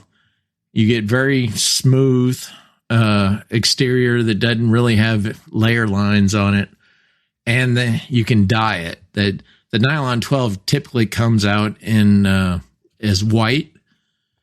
And the stuff I do, I have them dye it black to match original. Okay. Yeah, this stuff is green. I mean, it's probably you can dye it whatever color. Yeah, dye will do it. It looks. I mean, I think it looks really good. And like this gun was, I think $2,000, like $1,900. Maybe it was $2,400. I don't remember. And they're a few months behind delivering it. Not to be completely unexpected. We ordered it kind of over the winter, but they delivered it. And the thing is, you got to give them credit, and it's like it's got a BRN 180 upper on it. They made their own lower receiver. It's got a serial number on it and a manufacturer name on it. And, it's not like they had to design a whole giant operating system and debug it because that was kind of done by Brownells. Right, yeah. And so Costa Mesa originally. Yeah, and so no one gets that but you. Or maybe some of our listeners. But it's like it's $2,000 or maybe it was $2,400. we got it in 4 months, maybe 4 months, 5 months. And it like, I'm pretty certain it's going to work, and it kind of scratches the itch. I think it's cool. Like, it's an amazing time that we live in, that, these kids in America can come up with this idea, and they were able to bullpup this thing and create this kind of look-alike of the SA-80, Yeah. I think it's pretty amazing how close they came in looks to it. Yeah, I think it's amazing. And then, because they started shipping these guns, the other company that's making the actual reproduction, the Murdoch company, the Murdoch and Company, they released this 25, 30-minute video giving their updates of everything that they're doing. And I have to tell you, we've talked about this off pod. I watched that video, and I have gotten more and more and more concerned about that endeavor, Murdoch and Company. I'm just going to. I guess some little history on the SA-80 or L-85, whatever you want to call the gun, is a stamped sheet metal, which is great for making lots of something cheaply. It is terrible for making a few of something, though, because it's very hard to get the stampings right to start with. That costs a lot of money in R&D, and it costs a lot of money to make the dies. So that takes a lot of money right there. So if you're just going to make a few something, you're going to spend a lot of money doing it.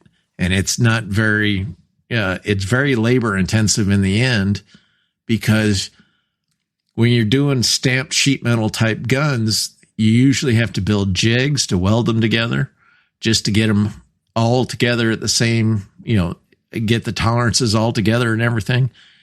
And we're talking tremendous amount of money to develop a sheet metal style gun. And where today, the cheaper way to do stuff is when you use CAD, or not CAD, but you use CAD with CNC machines to generate from bar stock, which used to be the expensive way to do stuff. Yeah, but CNC machines are everywhere. Right. And they're so good now. Exactly. And that's now the cheaper way to make it. So the technology has changed such that the old style ways, which that's the way the L-85 was originally built and what they're trying to duplicate, it took basically a government contract to figure that out. And of course, if you really think about it, Sterling didn't figure it out that well, because they needed HK to come in and save their butts in the end. So to be clear for the listener, they may not be, this gun didn't work. It's known for not working. They had problems with it for years, and they had to finally, on bended knee, go to Heckler and Co., whatever you want to call them, in Germany, to fix the gun. And these kids... Well, I think you can call them Heckler and Koch after they how much they had to charge UK to fix it. Yeah. And these kids are making they're British, or at least the front man's British. I don't know how many are involved. But they're in Pennsylvania, and they're making these guns in the U.S. And they're reproductions with all the stampings. And you and I, we discussed this when I was kind of, shopping around, like, well, there's SA-80s in play. We'd like to get one because, again, this kind of stuff isn't going to be around forever. And it's like, well, get one while you can. And, hopefully they'll be around forever. But if they're not, we have one. And so I started looking at, there was the AKB-23 people with the AR-180. And then I started looking at Murdoch and Company. And so what Murdoch and Company was doing, and they had this video with Ian McCollum and all that. And again, I want to, before I get into this, I have no information about what's going on with Murdoch and Company. I have no information as to how they operate, or what their situation is, or their skill, or their ability, or how the project is going. I am just on the outside as a gun person and as a business person. And I'm looking at this and I'm getting very concerned. And the video that I saw today, I'm even more concerned. So let's go back in time. You and I were discussing both of these, and I was like, hey, check these out. Like, there's people actually going to make these reproductions of like the real ones. And basically it was, we're going to do this version and it's $14,000. And it was like, okay, well that kind of sucks a little bit, but if it's going to be like an actual copy, like is really a real copy, well, that could be really interesting for a reference collection. And okay, I can see that. But then immediately it was, we're going to have this one, it's $14,000. And then we're going to have this early version. I may not be saying this all quite right, but they're going to have this early variant, or maybe the $14,000 is the early variant that maybe didn't work well. And then they're like, and then we're going to have another variant that's a more modern one that's going to be $4,000. And you were like, oh, that's more my speed. And then they're talking about like another variant. And I'm looking at this and I'm like, I think they were going to sell 100 of these $14,000 guns. And I looked at this and I said to myself, and I said to you at the time, I cannot give these kids $14,000 because this special $14,000 gun is obviously how they're paying for their company. Well, I also told you not to send them 14 grand. Yeah. And I was like, I can't, and it's like, all right. But it's like, well, when they make a gun, when they start showing up, I'll buy one. Maybe, when they start being able to deliver them, I can justify buying one. And then as soon as I saw there was a $4,000 option that they're promising in the future, I was like, holy fuck, you're stupid. I was like, these kids are going to wreck themselves because what they're doing, because you even said it, you were like, oh, the $4,000 is more my speed. What that does is that immediately cannibalizes your own potential customer base because you're like, oh, I'll just wait for the cheaper one.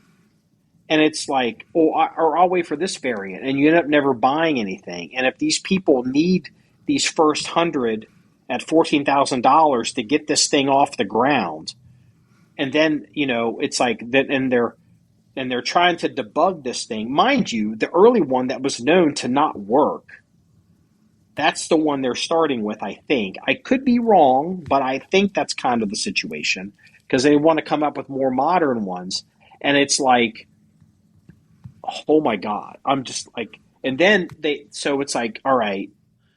I think the first 100 had partial parts kits, or at least furniture kits. Yeah, they had some, in my opinion, they could disagree, minor parts from the original SA-80. They'd somehow gotten some parts from the UK because the guy that runs the company is British. And in my opinion, is also quite young. Again, because I'm 50, what am I, 54? I'm 53, going to be 54. Maybe I'm going to be 55. I don't even know. And I don't. And it's like, okay, what's like, hold on. So it's like, so they got this gun that's super expensive and they're going to stamp it and all that comes with. And they're going to take all this money and they're talking about delivering it this year. And I'm like, oh. And then before they've even finished taking all the money, they started announcing at the show, they're like, well, we're going to have this variant. We're going to have this variant and we're going to have this variant. And it's like, oh, fuck. I'm like, this is terrible. Because they're just cannibalizing themselves. And so, I was like, well, I'm just going to back off this one. And that AKB-23 with the AR-180 uppers looking, now, you know what? I'll just give them some money. And again, they were a month or two behind getting that gun to me. But they got it because they supposedly were waiting on some stuff. So these AKB-23 guns are showing up. And so the Murdoch and Co. people, the $14,000 version people, they feel compelled to release a video because, they're obviously getting pressure. Hey, it's like, hey, the kids with the AR-180 variant are shipping because they should. The gun's mostly done. The upper's done. They just had to convert it a little bit. I mean, again, not taking it away from it. It was a lot of work, but they, come on. So they make this video, and I sent it to you, and it's like 30 some minutes, and they're going on. Guys going on and on about the issues they've had, having to order new barrels, changing some issues with the stampings. They've had the trash barrels. They had the trash rails. They're still trying to debug, and they're still trying to iterate. But then they're also talking about, in this video, he's talking about further variants. And then he was talking about we're going to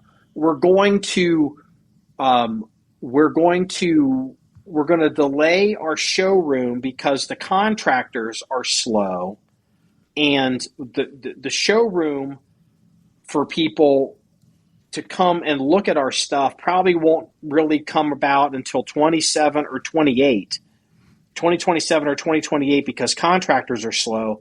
But if you have given us money and you're giving us the $14,000, this is like a club, and we're a club, and we will show you guys things that we're doing, but we're not going to show them publicly.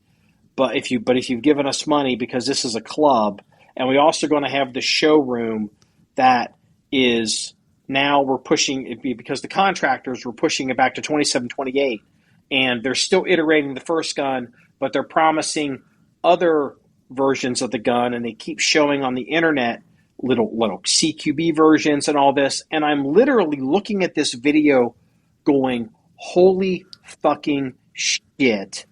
These people are going to wreck themselves. It's like, okay,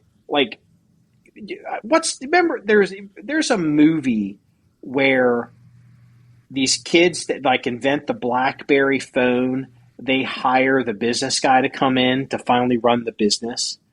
And I'm watching this video and I'm thinking, holy fuck, they're out of control. It's like, you haven't delivered a gun. You haven't finished the first one to mass produce it. You're still debugging it.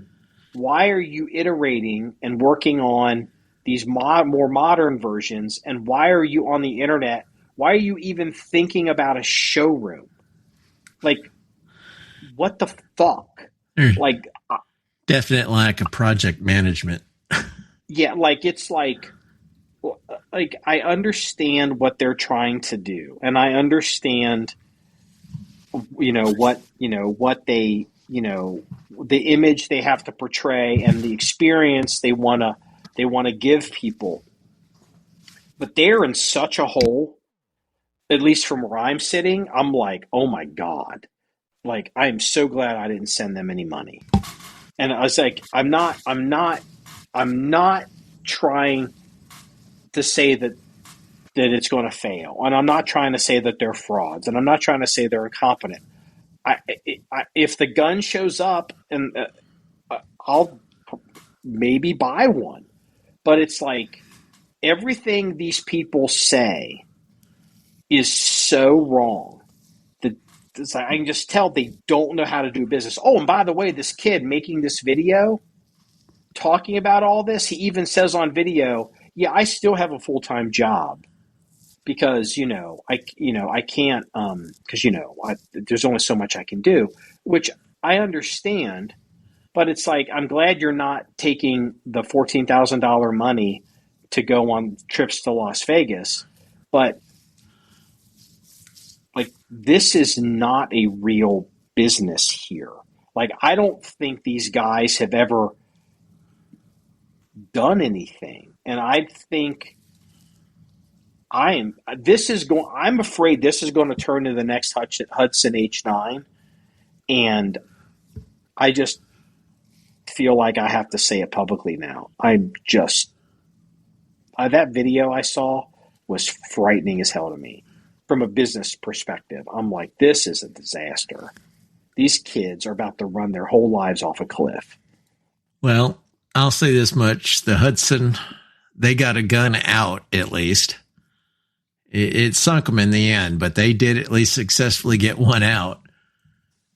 Until I see it, these guys are climbing another mountain that the whole UK government paid sterling 5 years of R&D money to make the damn L85. They're not getting paid that much, and they're trying to do the same task, if not even harder. This Murdoch and Company bullpup project makes the Hudson H9 look like a squirt gun. The complexity and the expense. This is like the difference between the Hudson H9 is building a Coke can, and the Murdoch and Company is building an Elon Musk rocket. The technical and expense difference between these two projects. And I'm just like, oh man. Like I know that there's a possibility that these guys at the Murdoch and Company are going to hear this podcast, and I apologize for saying this, but like, guys, stop talking about a showroom.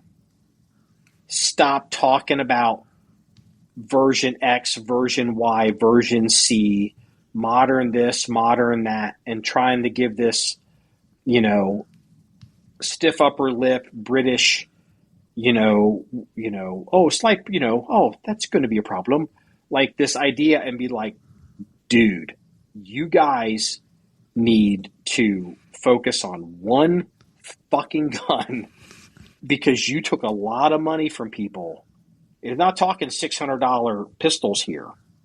We're talking $14,000 guns. And, I don't know these people.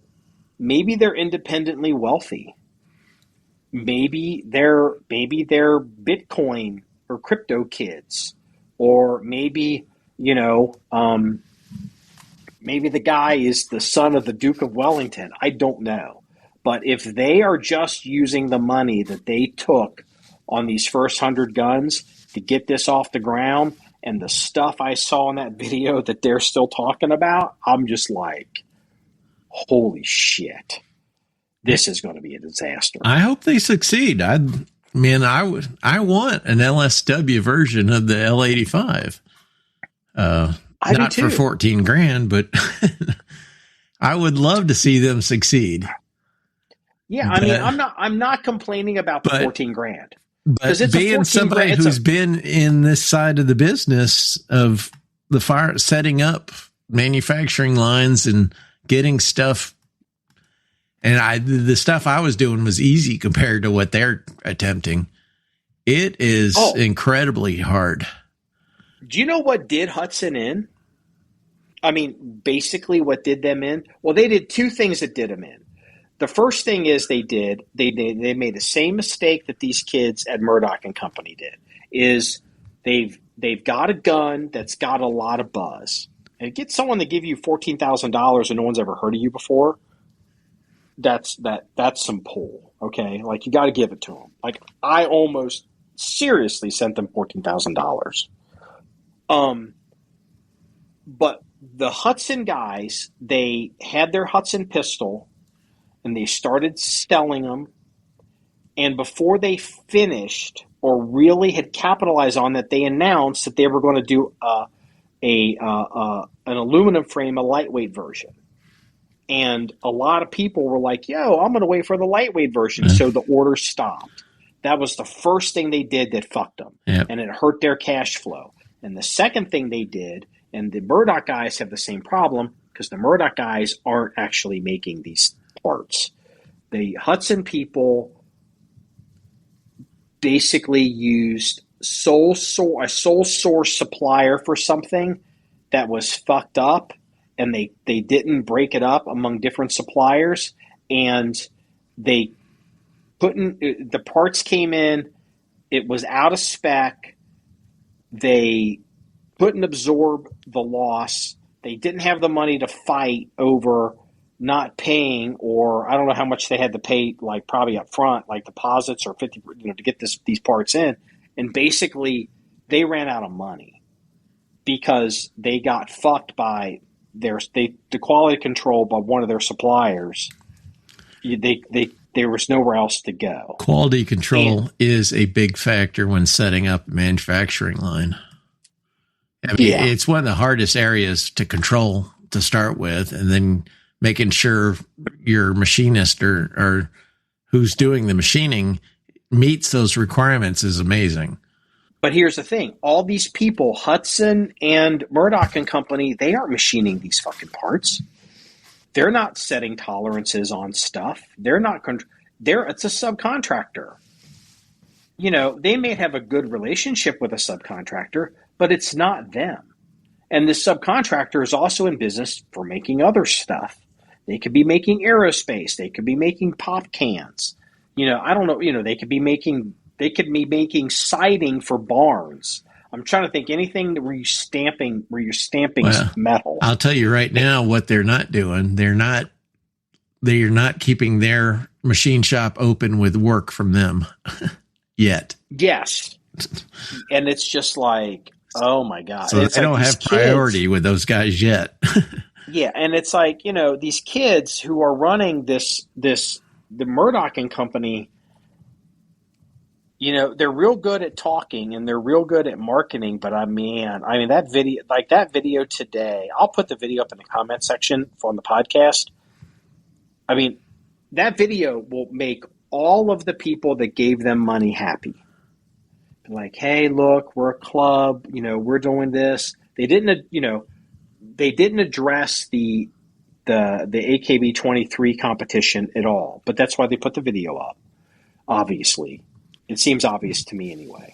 But all this stuff about all these different variants, and they're talking about, we had to eat this, we had to eat that. We're, this mythical showroom. It's, because it's not because we have to focus on the gun. It's because of the contractors. Everything's fine. And I'm literally looking at this video going, oh my God, they don't even know enough to know that this video is a disaster. From anyone that's in business saw this video and was like, holy shit, dog. Holy shit. Because it looks like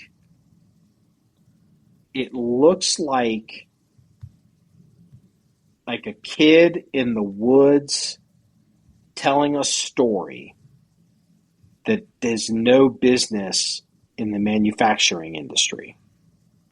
And I saw scared money is what I saw in that video. And I was like, I sent it to you immediately. I think I was so bothered by the video, I sent it to you twice by accident.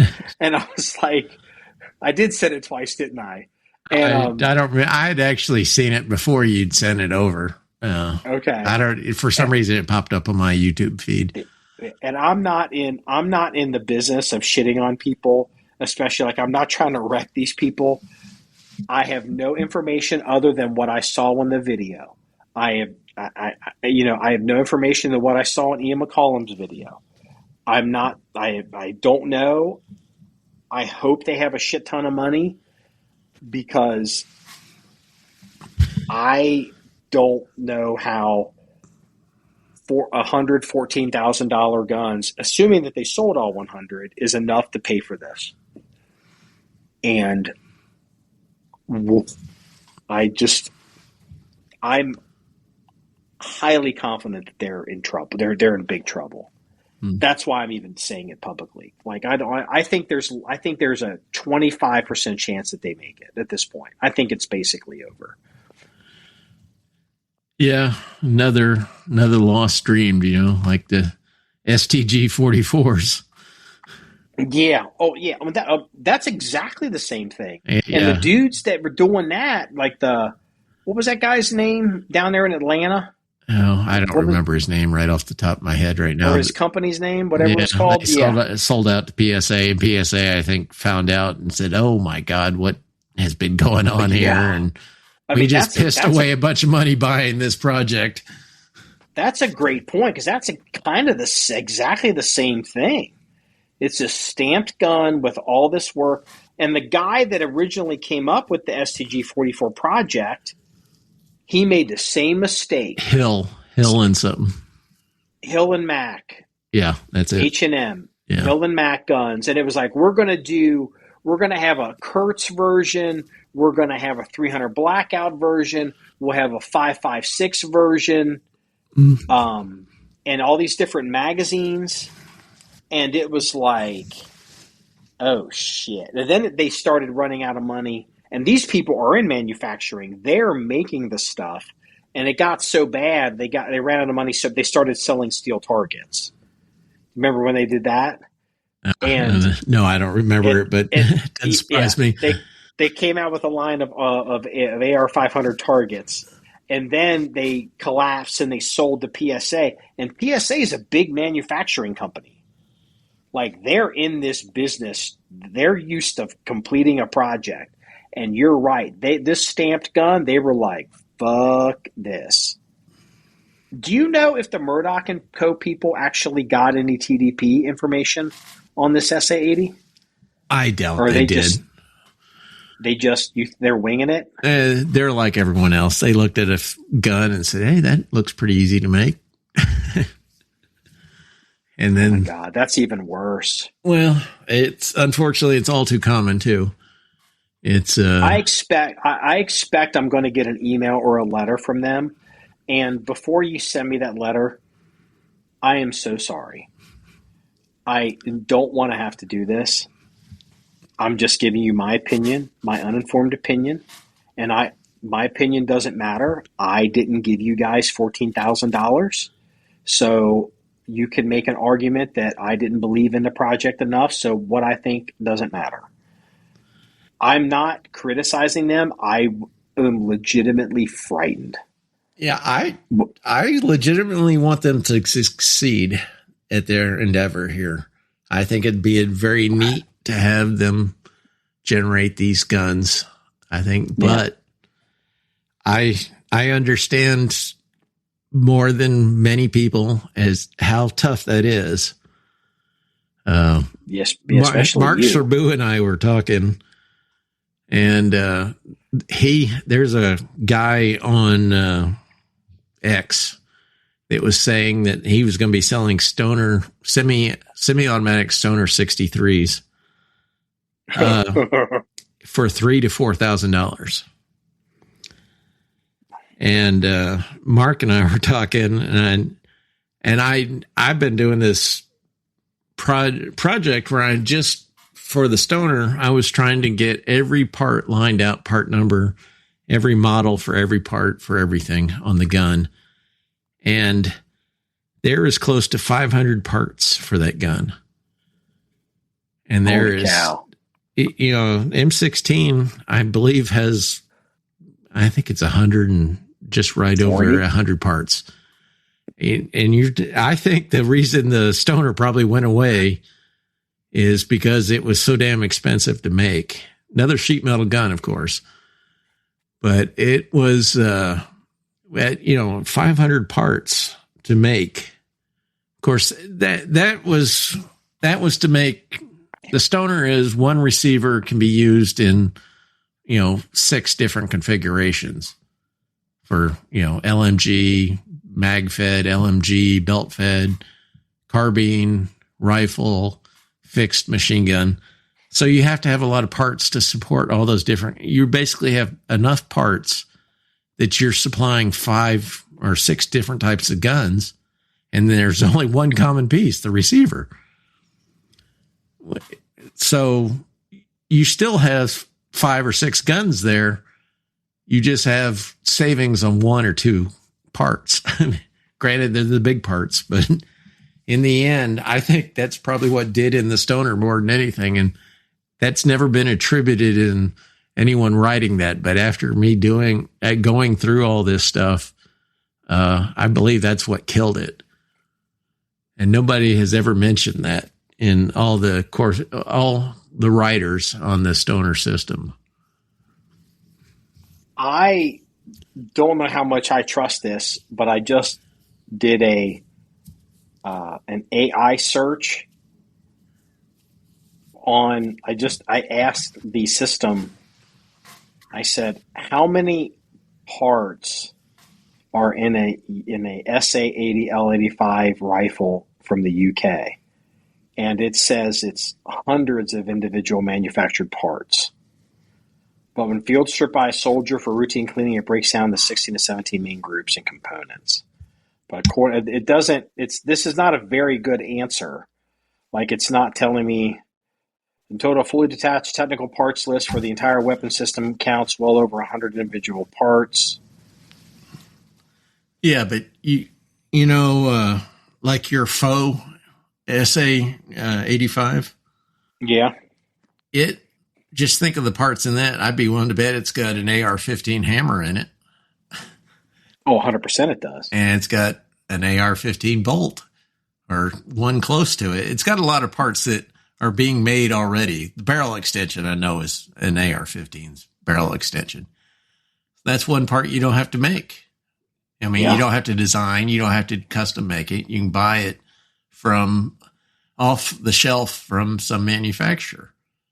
So that one part is quite a complex part to make and can be quite an expensive part.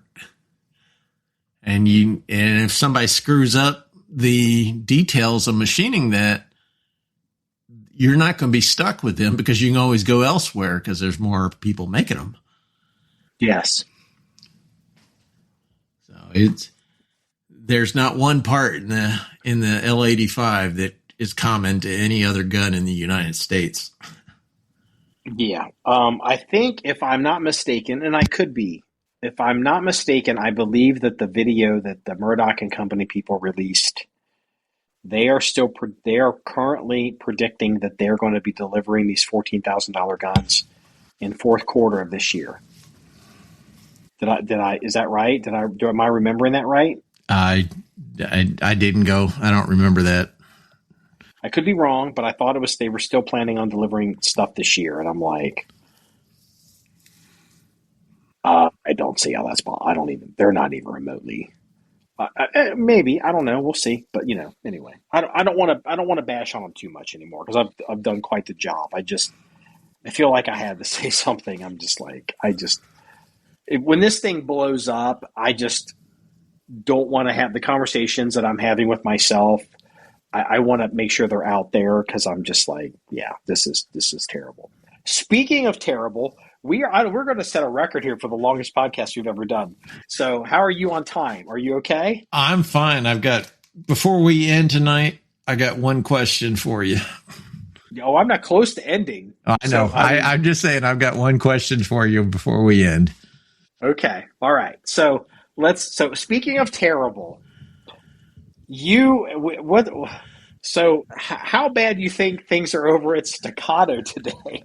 So the only thing I saw was that meme I sent you. And I knew after that meme, I saw it, I knew there was something seriously wrong with them.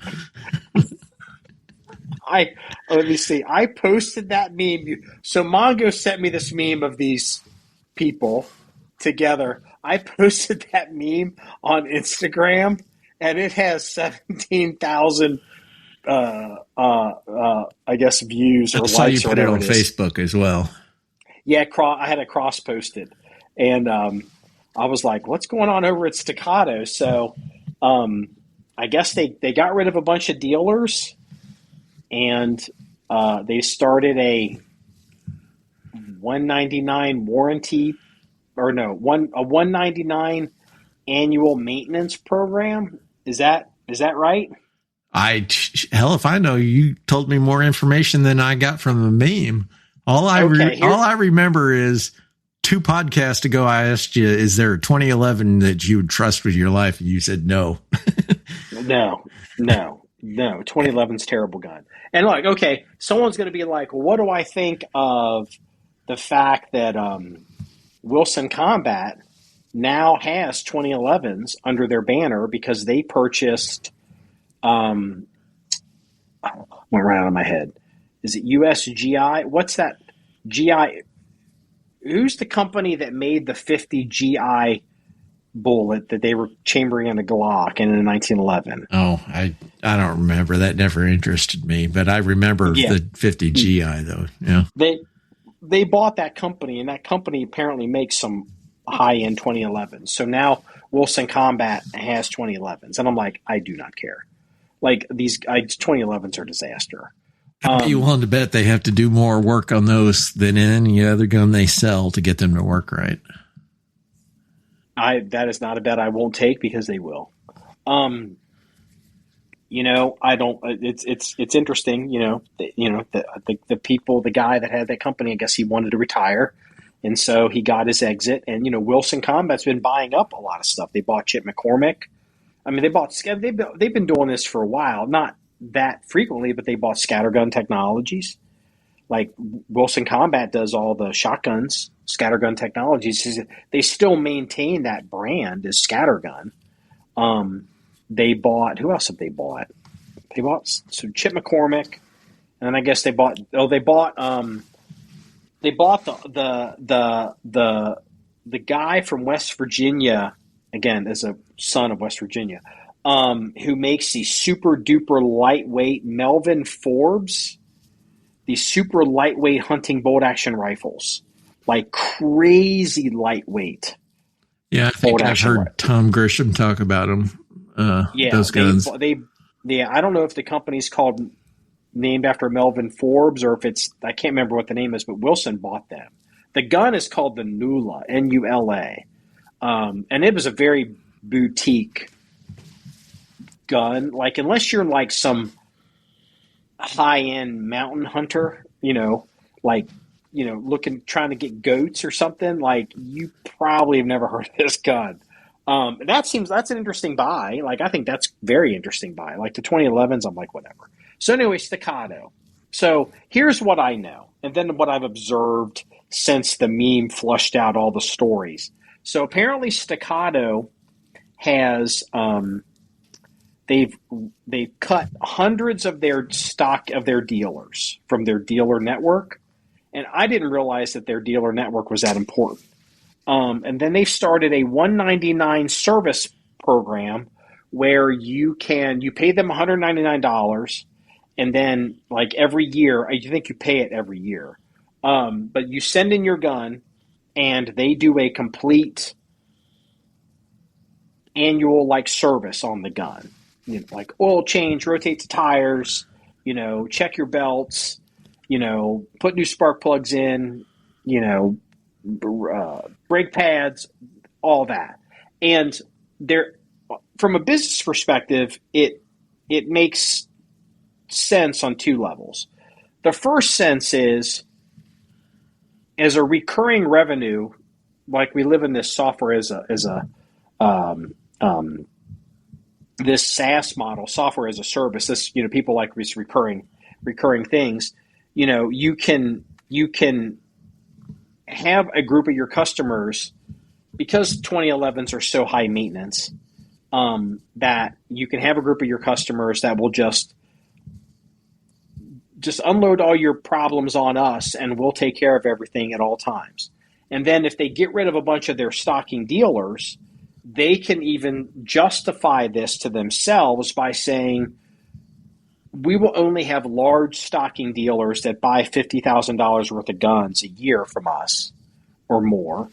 And we will, instead of having these mom and pop little places all over the place where people are running it out of their house, we will go DTC, direct to consumer, and we will get rid of these bullshit dealers that aren't really dealers, compared to the big dealers. And we will function as your dealer, your local gunsmith, your local service and sales for $199. And so that was their thought process. But from a PR perspective, they whacked a bunch of their dealers, and then they instituted this $199 program, and everybody mistook it as, you have to pay $199 to get warranty service. And they fucked all their dealers. And now all these dealers are coming out, and they're saying that Staccato sucks. They sucked working with them for a long time. there's all these problems with them. Like they don't do things. They all these dealers are coming out are basically saying now it can be told how terrible Staccato is as a company. And I'm like, whoa, shit. Like I just don't pay attention to Staccato. I see Staccatos because a lot of the cops carry Staccatos. So, and like, yeah, that's kind of what's been going on with all that. So how come I think this all started with the marketing guy getting a call from India about his car warranty? Well, hey, we could sell. Well, I mean, like everyone's trying to come up with some way, and like I don't pay attention to. Again, I'm repeating myself. I don't pay attention to Staccato, but listening to these people in the comments and the dealers, like, is Staccato owned by a billionaire or something? Like, you're in Texas. Like, Staccato's a Texas company. Like, does somebody very, very, very wealthy own that company? Because that seems to be the word on the street. Like, somebody bought them, and now they're trying to wring all the money out of them. Or maybe it's an investment house bought them. Does that ring a bell? No, not at all, but it doesn't surprise me if somebody who had a lot of money has turned it into a lot less money by buying a gun company. That seems to be a common thing. So, yeah. So, but yeah, I thought it was an interesting story. Like, all these terrible stories about Staccato are suddenly coming out. I'm like, well, wait a minute. Like, I thought all you guys were happy with these guns. I thought they had, quote, 2011s figured out. I thought they were duty rated and all this. And I'm like, okay, like, all right. Did you see what Nighthawk did? Nighthawk came out and they said, oh, by the way, when any gun you buy from us, it has a lifetime warranty. And if you sell the gun, or your son inherits the gun, or your grandson inherits the gun, or your great-grandson inherits the gun, the warranty follows the gun and the serial number. It doesn't matter who owns it. If if it's your descendants, if you sold it, we warranty everything forever. And it was like, take a little knife and just going, eh. Or I'm sure that like the size of Staccato versus the size of Nighthawk is not even remotely comparable. So I feel like Staccato is like a giant company now. I don't even know. All I know is I was like you, 2011, and I don't want to even think about carrying something like that because they just, even what barely I've seen on the internet about any 2011 was, there was issues, and I'm like, I'd rather have a single stack than something that's going to give me a problem with a double stack. Yeah, I mean, I'm a 1911 guy, and I was like, these 2011s, I learned 25 years ago to stay away from them. And, they fluffed them. They've made changes. Okay, but I'm going to make this point. So this is relative to Staccato and the 199 thing. So there's a custom gunsmith whose name is Joe Chambers. And if you're like a 1911 nerd, you know who Joe Chambers is, and you respect Joe Chambers for his talents. He's a very talented custom gunsmith. Joe Chambers is stopped making guns. Last I checked, I'm going to get a letter. Last I checked, I haven't checked in on Joe in about 18 months or 2 years, but he had stopped making guns, and it was always 2011s. That's really mostly what he makes. Making 2011s for competitive shooters. Because the problem is he's got to warranty these guns, and they get worn out, and they have these problems, and they're coming in all the time. And he's got like a multi-year backlog just trying to get his custom orders out. And he basically got to a point where he's like, I'm not doing any more competition guns. If you're buying a 2011 to shoot at a competition and you're putting a shit ton of rounds through it, I'm not making. I don't think he wants to deal with it, or he's not taking on any more of them, because having to keep these guns running was taking up too much of his time compared to his backlog. That's how it was a couple years ago. And I can see that being an issue for Staccato, because some of these, contrary to what people think, some of these cops do shoot a lot, because I'm around some of them.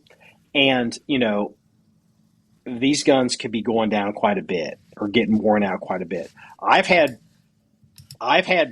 people show up at my range with 2011s, Staccato 2011s, police officers, and they stop working. Like they're dead. And it's like, okay. It's, or like they're barely working. Like something happened and it's just like they're just having issues. And, like it's just 2011s are just super, super, super finicky guns. And I can see if you have a bunch of these super finicky guns out in the world that you don't want to just be dealing with a dealer who, only sells 3 guns a year and can't service guns, doesn't know how to take care of stuff. Are you there? Yeah, I'm here. Yeah. I just heard something pop. So I think maybe my headphones may be going down. So anyway, I don't know. Like I just thought it was. Apparently, they're all trying to string up Staccato. So all I can think of is Mustafa calling you and asking you if you want to know about your Staccato insurance plan, your Staccato service plan. I want to talk to you about your Staccato insurance. Yeah, I didn't even want to attempt the Indian accent. I'm going to get another letter. So we've been going for 2.5 hours. Is there anything else you want to cover? Well, I had that one question for you. Oh, that's right. Oh God. Let me gird my loins. Okay. What's the question? Oh, so I heard on the news before this that that Linguini asshole in New York is going to take a plea deal on the federal charges on his back shooting asshole shit. And that I thought I was starting to get worried that he might get off based on the number of liberals in the area and they're fawning over Linguini. I'm not going to say his real name, but Linguini's close enough. Yeah. So, I was kind of surprised. I was kind of surprised he took is going to take a plea deal. That's what New York Times is reporting. Now, this doesn't involve the state charges, but this is the federal charges. Oh, he's guilty as shit. And I agree, he's guilty as shit. But if he doesn't take a plea deal, he's probably going to get he could get the death penalty. Right. But I'm kind of surprised he didn't roll well, because it's federal, that may be the whole reason that he's taking it. But I was generally worried based on the fawning over Linguini that they were going to be able to pack the jury with enough dumb shits that was going to allow this idiot off. I mean, if they could get enough females fawning for Linguini, then they could have at least got a stuck jury, a hung jury. So here's the thing: there's more going on with this story in New York than people want to actually give credit for, because there's other parallel stories that are involved in this, and this has to do with Mondami being in office. He's got these commie people in his administration that are like trying to take personal property, the pied-à-terre tax on people with second and third homes. Now they've published people's addresses. And so basically, if you've got a second or third home in your New York City, you're basically a wealthy person. And, there's a bunch of people that have left New York City and they're moving their businesses or their personal assets out of New York. What was it? There was a guy, what's the guy? Oh, shit. And it's a financial story. It was,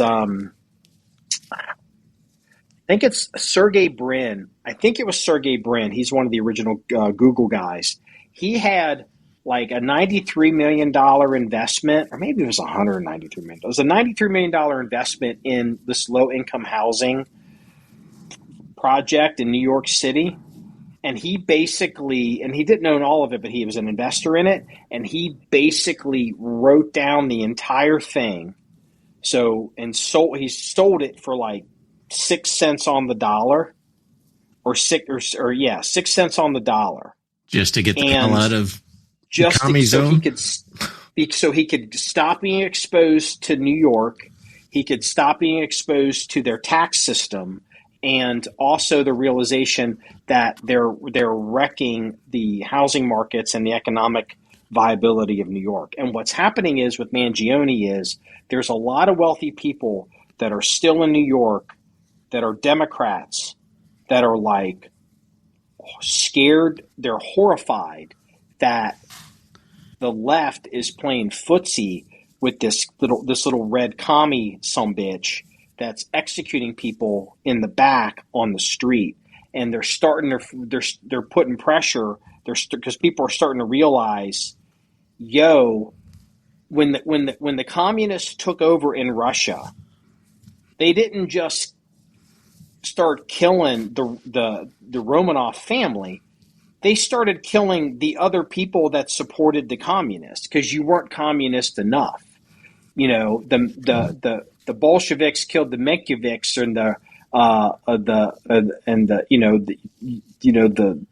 if you own land, like you became, if you're at the top, if anyone has more than you, they're the bourgeoisie, wealthy, whatever people. So they start killing them.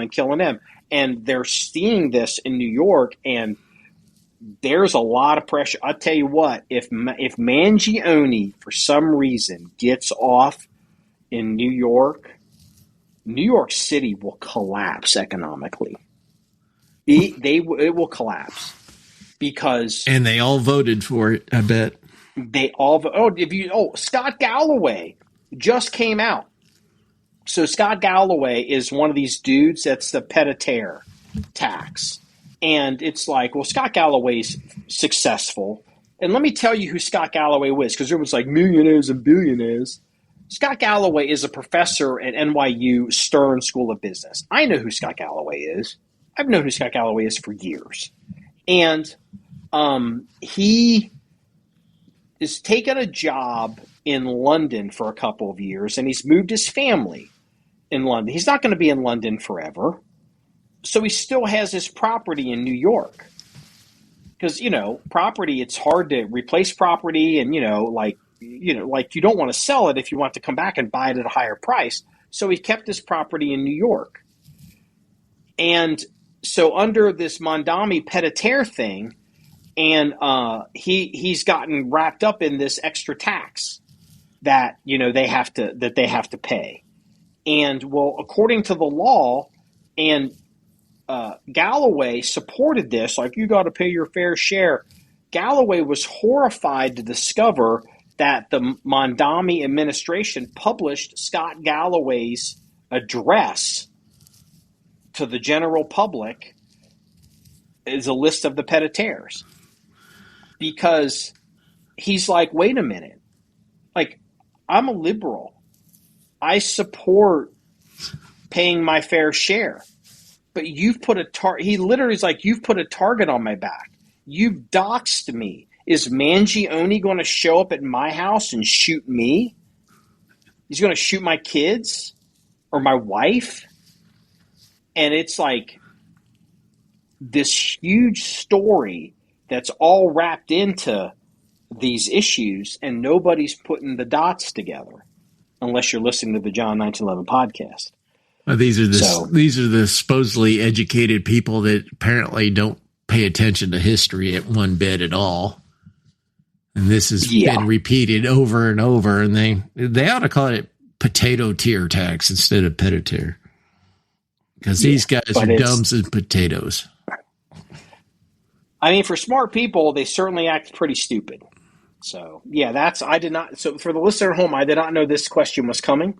And I That's my is that an answer? I was just, my concern was that, Luigi or Luguini, whatever his fucking name is, that son of a bitch was going to get off, but then they said they were going to take a plea deal, and I thought for sure that he was going to ride, throw the dice and try to get out with a hung jury or something on this shit.